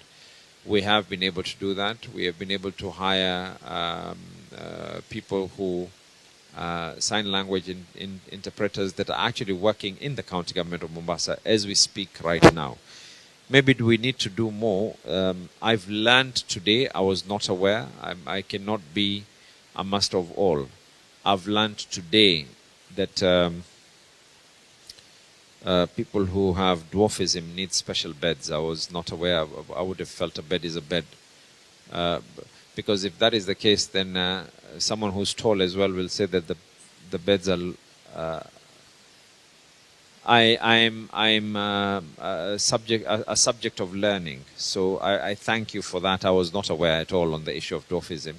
But what we could do is ask the hospital, what is the percentage of dwarfs that actually get admitted in our hospitals, and we try and see a possibility of having movable beds on that. Now, my younger brother, the policy champion. I've been a member for 10 years, a member of parliament for 10 years. I chaired the Public Investment Committee for a good 5 years. Whatever it is that you do as a passion, I did it as a job. My job was to actually go through this. So at no given time will I expose the county government of Mombasa to this. Your interpretation of the PFM Act could be different from how I interpret the PFM Act. As a matter of fact, the PFM Act is also being amended, because this does not affect just the county governments alone. The issue of coming up with a budget, and then how long it will take for you to be able to, for it to be passed at the Assembly, the Finance Act and everything else. If you look at everything, it has a level of overlaying each other. So there is a lacuna in national legislation that now reaches down to county legislation as well. However, on the issue of laws on public participation, I think Mombasa is one of the few counties in the country that actually has a legislation on what defines public participation. What the Constitution says that what the Constitution says, it says that Parliament shall enact laws on public participation. Let me repeat myself. What the Constitution says is that Parliament shall enact laws for public participation. But there are no national laws on public participation. So the county government of Mombasa has those laws. In fact, decent public participation, according to them, would say that you put a notice at the chief's office. But what we did is we literally put it in the newspapers. We announced it as well. Of course, I like your suggestion and your idea that we bring on board others, including, and they've spoken for themselves. Of course, they clapped for you because you're giving them business. But are we going to consider? By all means, we are open to suggestions and to consider. But nowhere in law, it only talks about social media, but it does not say that necessarily it has to be this particular platform in social media. But I want to assure you, did we do the public participation? Yes, we did. Do we have the minutes of the public participation? Yes, we did. I've seen others like yourself who say that you should only talk about one bill in every single public participation. There's nowhere in law that tells us that you should only talk about one particular bill in every public participation. And I'll tell you where the danger is. For every policy and bill that you now want to bring on board, if every one of them you have to put it in the newspaper, do a public participation, pay for the venue, the sound, and everything else, can you imagine what the cost will end up being?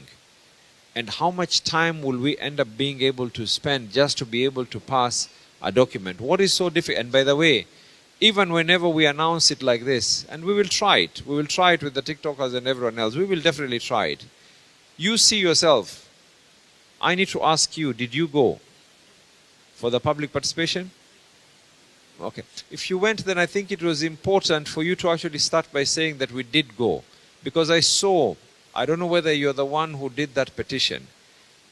In the words of that petition, the reason I'm asking if you went, in the words of that public participation, of that petition, was that we did not do public participation. And now, you're telling me that actually, yes, we did. And what you're saying is that we passed 2 issues at the same time, which again is subject to interpretation by of the law. I'm just talking about the document that was in my hand, which even in the laws of public petitions, in the necessary laws on public petitions, there is a way in which you're able to do that. This was signed by a concerned, was it signed concerned Gen Z citizens, or is it concerned citizens, something like that. There was no telephone number, there was no PO box. I don't know if maybe that the document that I have was a different one, but there was no way to even come back to you and tell you, no, what the petition that you actually raised is wrong because of ABC. And what was raised was that we did not do public participation. I'm glad that you're confirming we did, and I'm glad you're confirming that you went. Actually, even in the advert itself, it talked about the budget policy. Even in the document for the same public participation. And as much as there's literally no connection other than the fact that Menta is a good friend and a brother to me, but there's nowhere in law that says that I have to send to Swahili Port a document.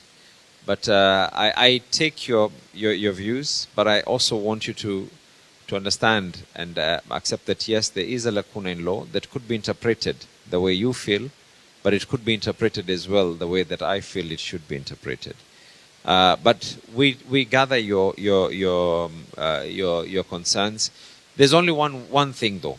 Are you seeing the way we're having a conversation? We are talking, not at each other, with each other. We are talking as human beings. Like I said, I'm not on these social media platforms. But I was told what happened.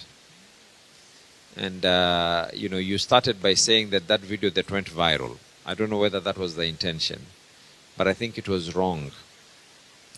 It was not necessary for people to actually go. You presented your issues. There were better ways in which to get them actually addressed, in my view. You're entitled to your opinion if you wish for your message to go through. Your message got more clearer to me when you talked with me, not when you shouted in my absence. Maybe I should just thought you should be aware of that. By the way, the first call that I got was that Nikijana wa Menta. And I called Menta and I told Menta I don't know him.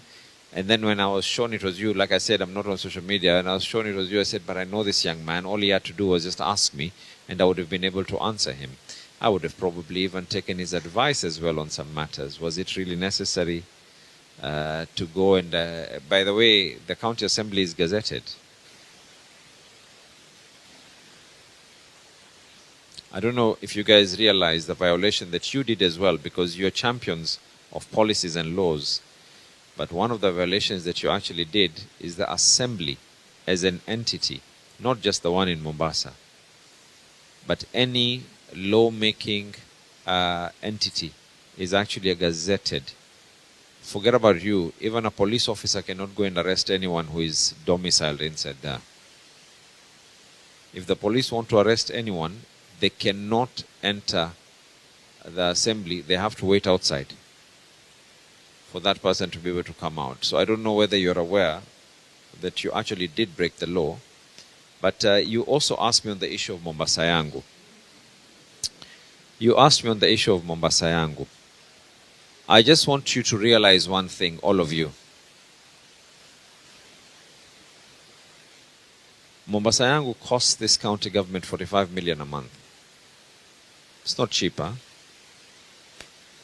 Ngapi? 45 million a month. I'm glad you think it was a splendid idea. I mean, we sat down and thought about this really, really deeply. The reason why we also had to break it once in after every 3 months, because then there was a danger that we were actually breaking labor laws. You can't give someone more than 3 months and then expect them that, unawalipa kama kibarua. But there is a policy. The Mombasa youth, it's not even something that I've even taken to public participation or engaged. It is still in my brain. A Mombasa Youth Service on how we can actually be able to engage the youth. It is something we intend to be able to do. I do not want to say that I will give you specific deadlines and timelines.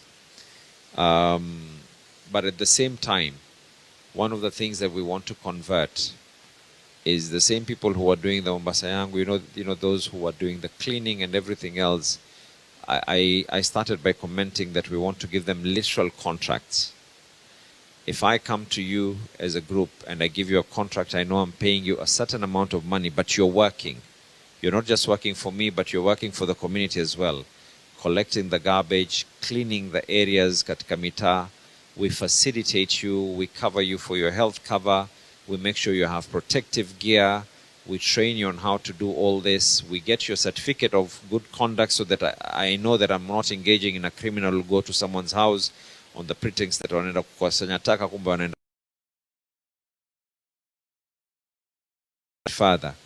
For every 100 shillings that I pay you, I'll probably propose that I pay you 80 as in one check, and the other 20 we pay you in a fixed deposit, and we convert those into cooperatives. I will make you grow. I think that is more sustainable one way or the other. You asked about the Stawisha fund. It is currently at the assembly.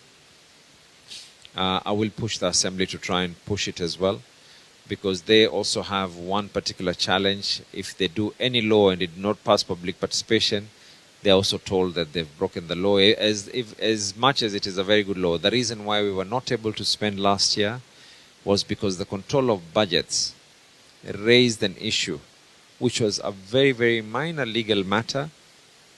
We could not. Then there is two words you have used. Maybe I want to rephrase it. There's budgeted and allocated. Budgeted is what is on the paper. Allocated is that we actually took the physical money and kept it there. This is something that was budgeted for. The reason why we could not spend that money was actually a precaution by the, not even a precaution, a stop by the controller of budget, not by our wanting. And there is a legal matter that kuna maneno ya kisheria pale lazima yabadilishwe. It is currently with the assembly. We hope that they're going to be able to do what needs to be done. I have not seen the document that you're talking about, that the stadium is 70% complete. But I know that it is maybe I want to phrase it this way. One of the biggest expenses in that stadium as well was what they were going to do under. Because it is a massive. The stadium itself was a massive thought that my predecessor had in mind. Two things happened simultaneously. The Commission for Revenue Allocation in the Senate opted to reduce the revenue that Mombasa earns. COVID hit at the same time. What have I done when I came in? I reached out to Public Works, not the one here, independently in national government. They did an assessment. Are we fairly off? I paid every single pending certificate to works done up to today. We paid it off. So the next question is, we have a stadium that needs to be finished. However, considering that that is going to take quite a bit, I have proposed in Likoni, there's what used to be called, what is called Mohima Stadium. When the architects went there to do the drawing, they said, Governor, this will not be FIFA standards unless 2 classrooms are moved. It took us a whopping 6 months to convince the Ministry of Education, who have now agreed. So by this financial year that comes in by July, we will be advertising for Likoni to have a proper stadium. It is unfortunate that it took long, but I would have built a stadium that international and league games would have been possible to be played because it was not to FIFA standards. So we have moved those 2 classrooms, and we are going to build those 2 classrooms on behalf of the school. The locals had an issue whether the school will be able to use the field, which we agreed to. So anytime after this, we will be doing that. I hope as well to finalize with the contractor. There is a law that the Assembly passed, a law that I proposed, and I sent it to the Assembly. And this is referred to as the Multi-Year Financing. What the Multi-Year Financing Act basically says, we're living in tough times, and we have to be smart. I either come and say that I need to overtax everyone. By the way, I've not touched my finance bill for the last 2 years, and our revenue has gone high. There's only one magic: efficiency. I've not increased taxes. I only simply increased what was meant to be paid through coming up with ways on how can we best be efficient. One of the things that we are currently doing is the multi-year financing will now allow us to identify what is in the CIDP, in the Annual Development Program, and we look at all these projects. We now sign up with a financial institution and say that finance these projects, you know my revenue streams, you know my revenue income. Every month I then pay a certain amount of money to offset those, vis-a-vis saying that I have to wait, nilipo mwisho wa mwezi ndo nitafute contractor, and then akimaliza kujenga paka hapa I have to wait again. It's the only way that we can actually be able to build Mombasa. So I think that is where we are. I would have also, I don't know, some of the issues, Nusrat raised an issue. That's your name, right? Okay. She raised an issue na akasema ya kwa in my manifesto some things had not been completed. It'd be good as well to see what have we already been able to do in my manifesto. And then, and I think probably that could be a conversation, and I think we need to do this more often. Like you said, it is important. We need to do this more often, depending on your time, because I also have to appreciate the fact that nyi pia muna shughuli zenu. And maybe next conversation we should have is, we are halfway. What have you been able to achieve? What are the challenges you have seen? What do you intend to be able to do to be able to finalize on the rest? I think that would be fair enough. My name is Sakina Al-Husseini. I wrote everything down to keep it short and simple. So I do business and economic advisory. I'm an advocacy for Uzazi and Ulezi, which is in motherhood and parenting. And I'm also part of the Mombasa Tourism Council. So today I'm here to ask you just a few questions, Excellency, and I'm only going to focus on what hasn't been touched on and in exactly those fields. So first and foremost, I'll go with Coast General.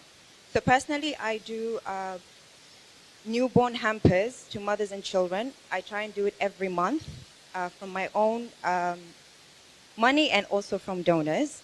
And what I've noticed every time I go is that the healthcare workers are overwhelmed. We don't have enough staff, we don't have enough medicine, and we're in the situation whereby we get roughly 45 deliveries, spontaneous vaginal deliveries per day, and we only have 27 beds, which means we have mothers with babies sharing a single bed. So 2 moms and 2 newborns sharing a bed. So at night, they end up actually sleeping on the floor, so they don't end up sleeping on their babies. And some are sleeping on chairs. And then the situation at one good news that I read was that as of this month, we got a donor from Czech Republic that have distributed 60 million. So I'm looking forward to see how that will be distributed, and it's specifically for prenatal and maternity. So I'll be watching. In terms of digital, you said you want to digitalize everything, inshallah, for medical. My worry is, can we actually handle it? Looking at e-citizen, most of you will use it, for example, and we also do our e-TIMs, our taxes. We have a lot of moments whereby system is down. Our electricity now, we end up in a situation where we're doing shed loading around the city. So I'm asking, how would that impact our medical if we're going to be using digital? Can we manage? Do we have the technological know-how and ability to do so? Now I move on to children welfare.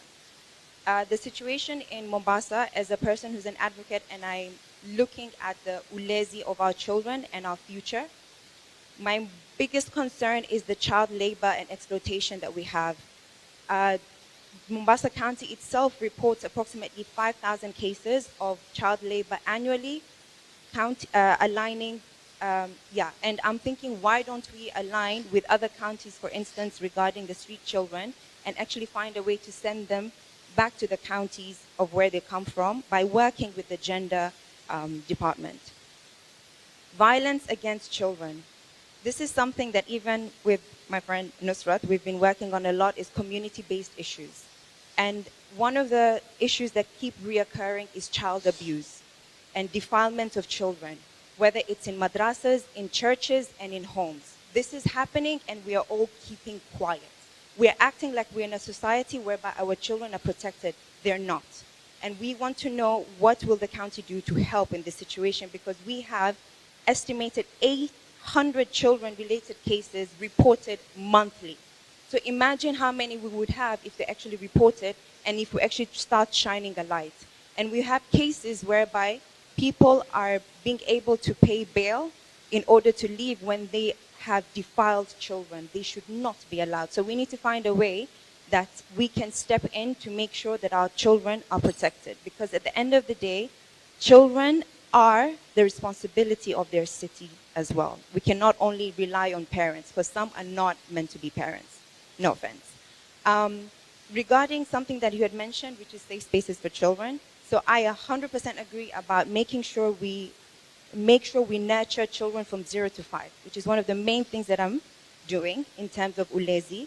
So knowing how important it is, and also teaching mothers and fathers on how to improve the situation.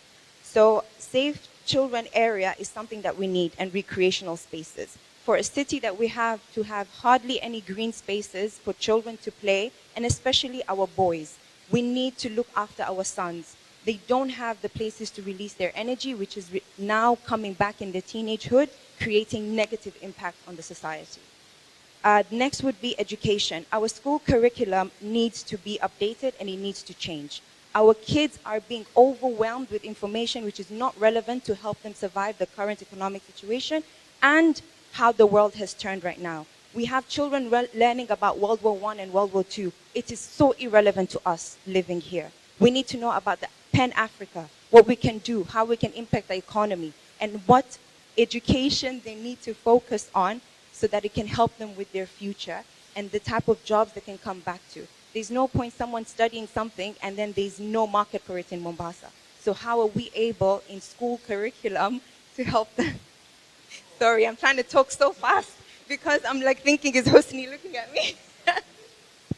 Okay, so I think school education is something so crucial that we need to make sure it's implemented. And something you mentioned about skills building, I 100% would love to support you on that, because I believe we need also another model, not just university and colleges, but also to have a sense of apprenticeship for students.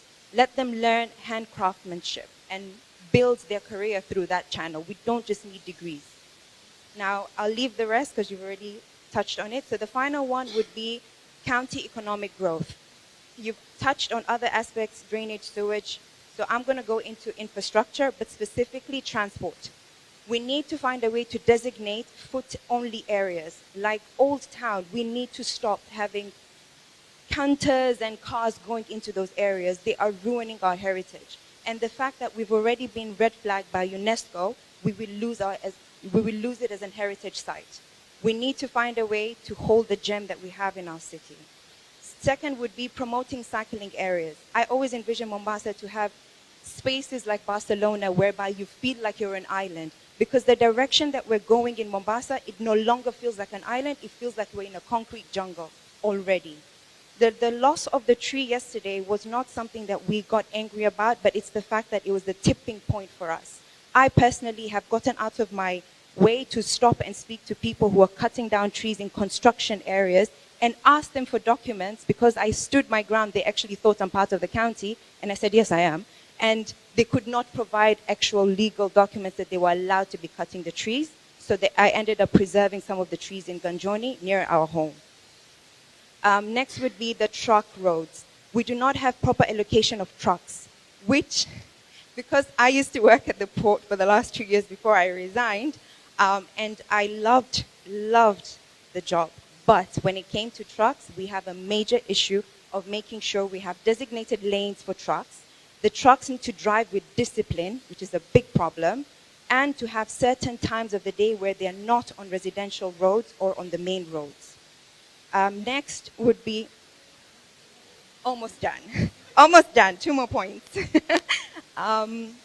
Tuk-tuks. We have an overpopulation of tuk-tuks in our city. And the fact that they drive with lack of discipline and they don't have proper rules, regulations, it's becoming a nuisance, and I could say a majority have already been in an incident with a tuk-tuk, I'm sure. So we need to have proper measures for tuk-tuk. Now, the final economic aspect is, I'm one of the pioneers of the Mombasa Investment Corporation. I'm one of the 3 people who drafted the bill to help us have an investment arm in order to have our own revenue in the county, which does not need for us to rely on the national government. And my fear is, for the last 4 years, we have waited for this to be implemented, and it has not made any move. And the pioneers and the visionaries who are part of it have been set aside.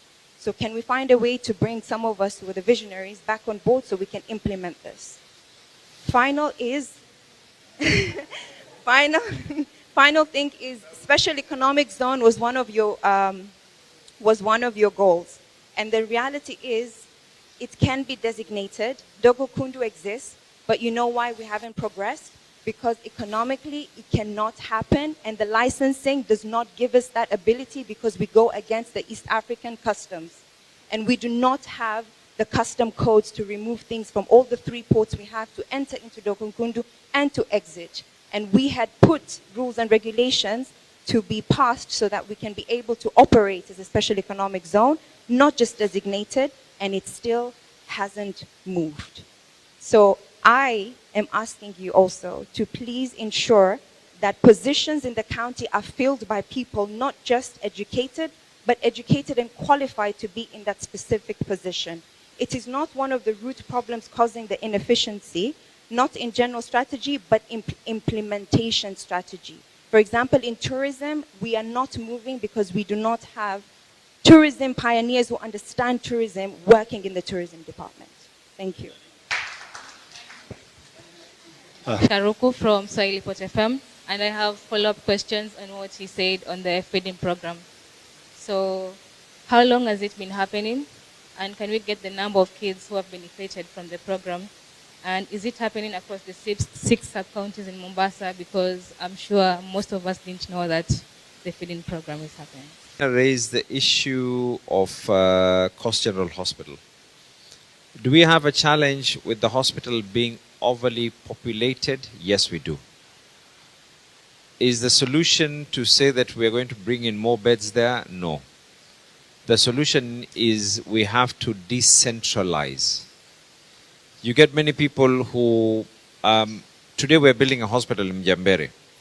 Mjambere is going to have a hospital where they're going to have maternity. We have maternity services in Likoni, we have maternity services. Coast General should actually be a place where kama imeshindikana kule kwingine is when you go to Coast General. Do we have a shortage of medics? Yes. In fact, that's what we are concentrating on right now. I've been spending a lot of time at Coast General and the other facilities. So we are in the process right now. We're hiring more doctors and we're hiring more nurses. Do we have a shortage of medicine? It's all fabricated. It is very unfortunate, but that is the reason why we have to go digital. If it doesn't scare you, it's not bold enough. Like saying that why are others... I want to put up digitization and put up smart CCTVs. People thought that it will not be possible. Today I'm about 90% complete and about to roll it out. No one ever thought that I was going to be able to come up with a feeding program. Today we actually have a feeding program. So many of these programs, of course, the person who's going to be able to run this has to be a person who is going to have had the knowledge and the know-how. We're not going to run it ourselves. We'll have to have partners on board. But I think the end game of it all is that we will be able to get it done. In the event it goes down or anything like that, we're going to have backups. The backups are not going to be just physical servers, online servers as well. We're talking about digitizing the whole county. We have to. We already signed up with Konza City. We're signed up with so many other institutions that are going to help us with the digitization. The part of electricity, shed loading and everything else. You all need to be proud of Mombasa. We are one of the counties that have actually been awarded for our efforts in seeing what it is that we can be able to do on matters of climate change and on matters of saving on electricity. There are a number of institutions that are going to be advertised to be converted to solar. We have done a whole in-depth survey and a study. It included Coast General. So Coast General is going to be converted. Of course, power will not be disconnected, but we will have power. But majority of the usage will actually be solar use. So that is one of them. You mentioned about the Czech Republic. It's already running, actually. It's not something we're waiting for. It's already running. In fact, it would have been a bit earlier, but the government had asked for taxes.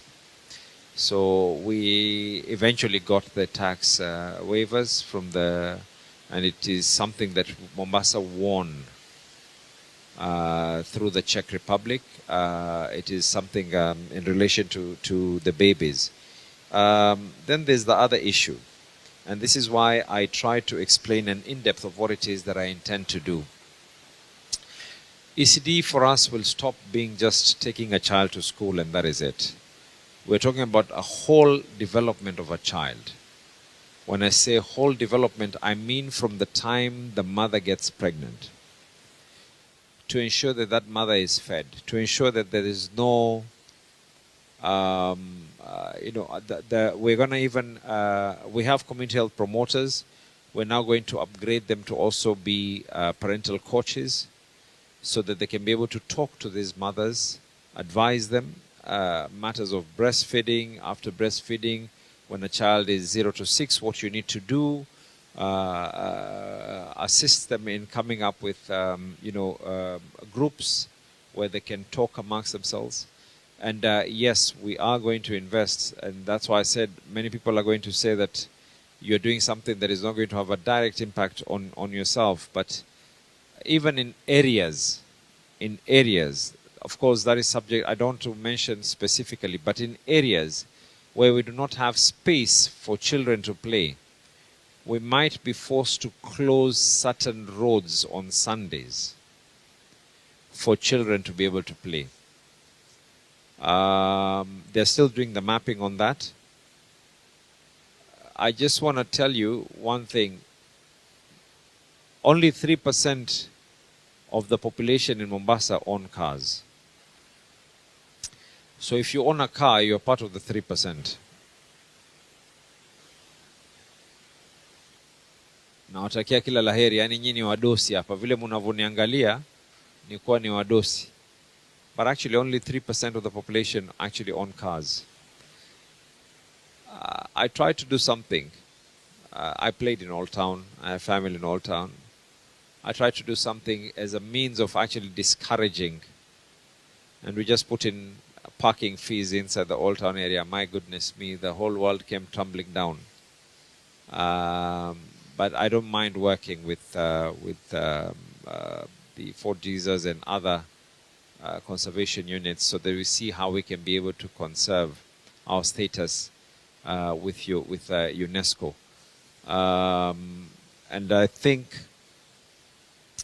you also talked about our education. Unfortunately, the curriculum that yes, for the early childhood is going to be all about developing a child's brain, making them grow, making them love being a child. Thereafter, national government, unfortunately, the curriculum is totally not within my domain. But I believe that the new competency-based curriculum changes the narrative that how it was before, where a child had to just read. The one that we currently are proposing, and even at the county government level, what we will now be doing, it will be more of play for a child and learn, not necessarily cram or anything of that nature. One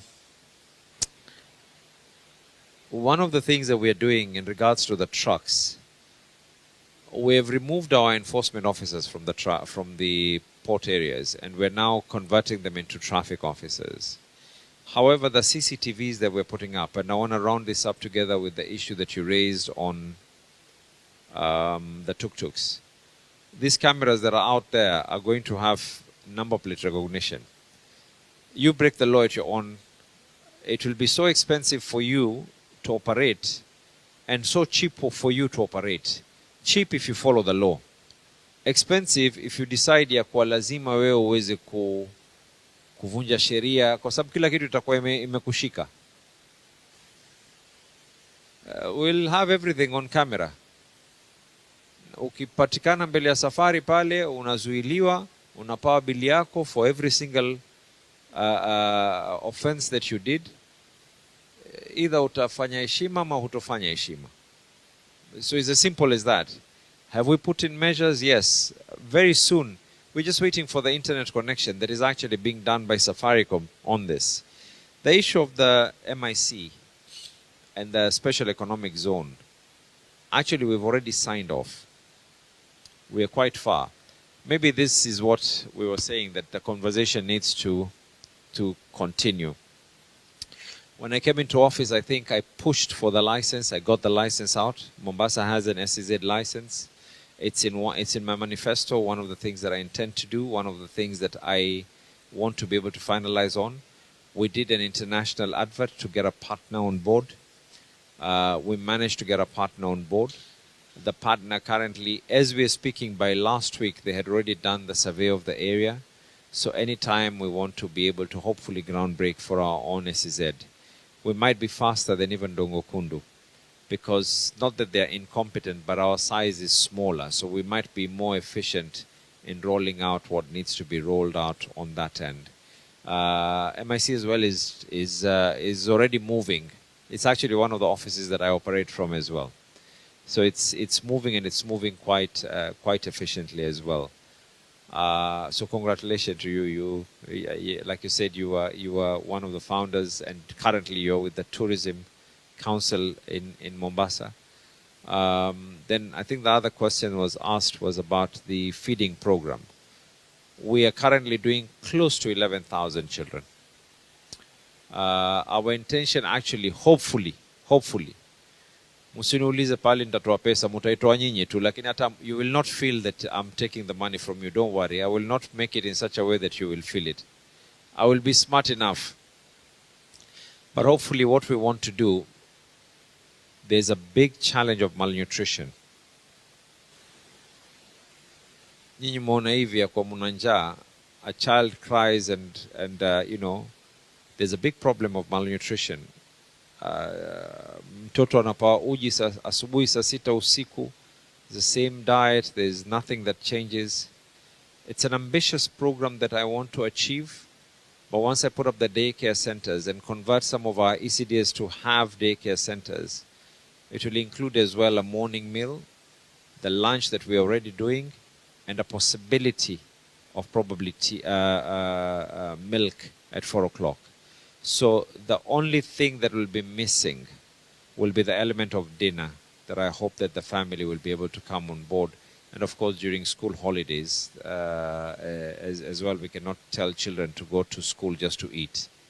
But this will be between 0 to 5, actually about 6 months to 5 years. It's gonna be a journey. I started off with the feeding program. I started off with increasing the number of schools that we have. I started off finalizing schools that we were intending to do. I started off with making sure that none of our ECDs that are government owned anyone pays anything, and we've succeeded so far. Na sina deni. Na pesa yatoka kwenu tu, haitoki kwa mtu mwingine. So I want to congratulate you for being good taxpayers. But again, all these programs that I'm talking about, from the garbage collection of the youth, to the sewer problem, every single person will have to take responsibility. We cannot have a problem and continuously say that we have a problem. You can only have a problem and come up with a solution for the problem. But otherwise, itakuwa kila siku tunapeana lawama tu.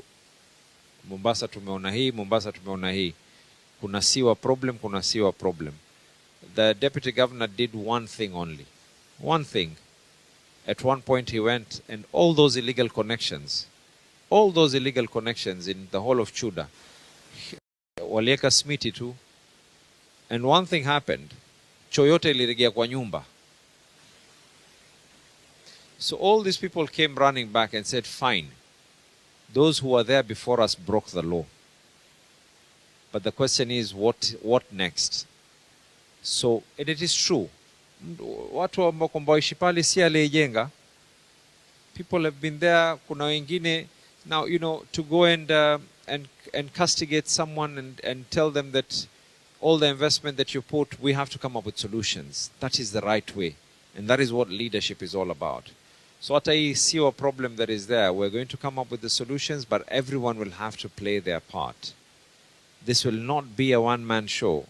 Si mimi peke yangu nitakayeingia, tutaingia pamoja kwa sababu mimi nilizaliwa hapa kama vile nyinyi mmezaliwa hapa. Panapo majaliwa mimi nitazikwa hapa kama vile nyinyi mtazikwa hapa. Watoto wenu na wajukuu wenu watacheza hapa kama vile wangu watacheza hapa. It is a responsibility for all of us, not me as an individual, but collectively all of us. Ni sawa namna hiyo, sio? I think it is. I need to first of all, before I say goodbye, I want to thank you. Candid conversation. Maybe what we need to do is schedule this so that we can be doing it a bit more often. For those who probably it is because reaching out to me was an issue. Sometimes I'm out. I also have one policy: when I'm in meetings, I prefer not picking up my phones. If I was to touch my phone just by being with you here, I would not have been able to answer any of your questions. I've looked at my phone, it's been ringing like crazy. And I prefer finalizing with yourself, but for now I'll need to bid you goodbye. Na watu kidogo wananisubiri in the office. I need to sign some pieces of legislation. Is that fair enough? So raise an issue regarding Hii An-Nisa TV naipenda sana. Ina mawaidha mazuri, mafundisho mengi ya Kiislamu. Hii channel ndio sasa inatakiwa iwe ikifanya kazi hapo bora. Na kweli mwangu ya kweli sana, maana ni channel yenye maadili mema, hasa kwanza kwa mawaidha yake. Ni channel nyingine ambayo mimi mwenyewe naipenda sana tena sana. Hata wana musabaka wa Qur'ani. Kweli ni Ramadhani kweli inshallah basi Mwenyezi Mungu atatuwezesha na tuje tukiona inshallah. Tabibi hao wote wale hapa wakiangalia Wakiangalia ama na wao wawe kwenye msaba. Wewe Habiba na Ali, kuanzia leo Ali tena aswa wewe, maanake wewe ndo wakatuni. Mwaiona hii channel ya Anisa? Ndo channel ambayo takana masaa 24 muiangalie, maanake ndo ina miongozo ya dini, Qur'ani, kila kitu mtajua kupitia pale. Kila madrasa takuwa pia mna elimu ya kwenda kuongezea inshallah. Mmesikia wanangu? Habiba, unisikia mwanangu? Inshallah itakuwa khair.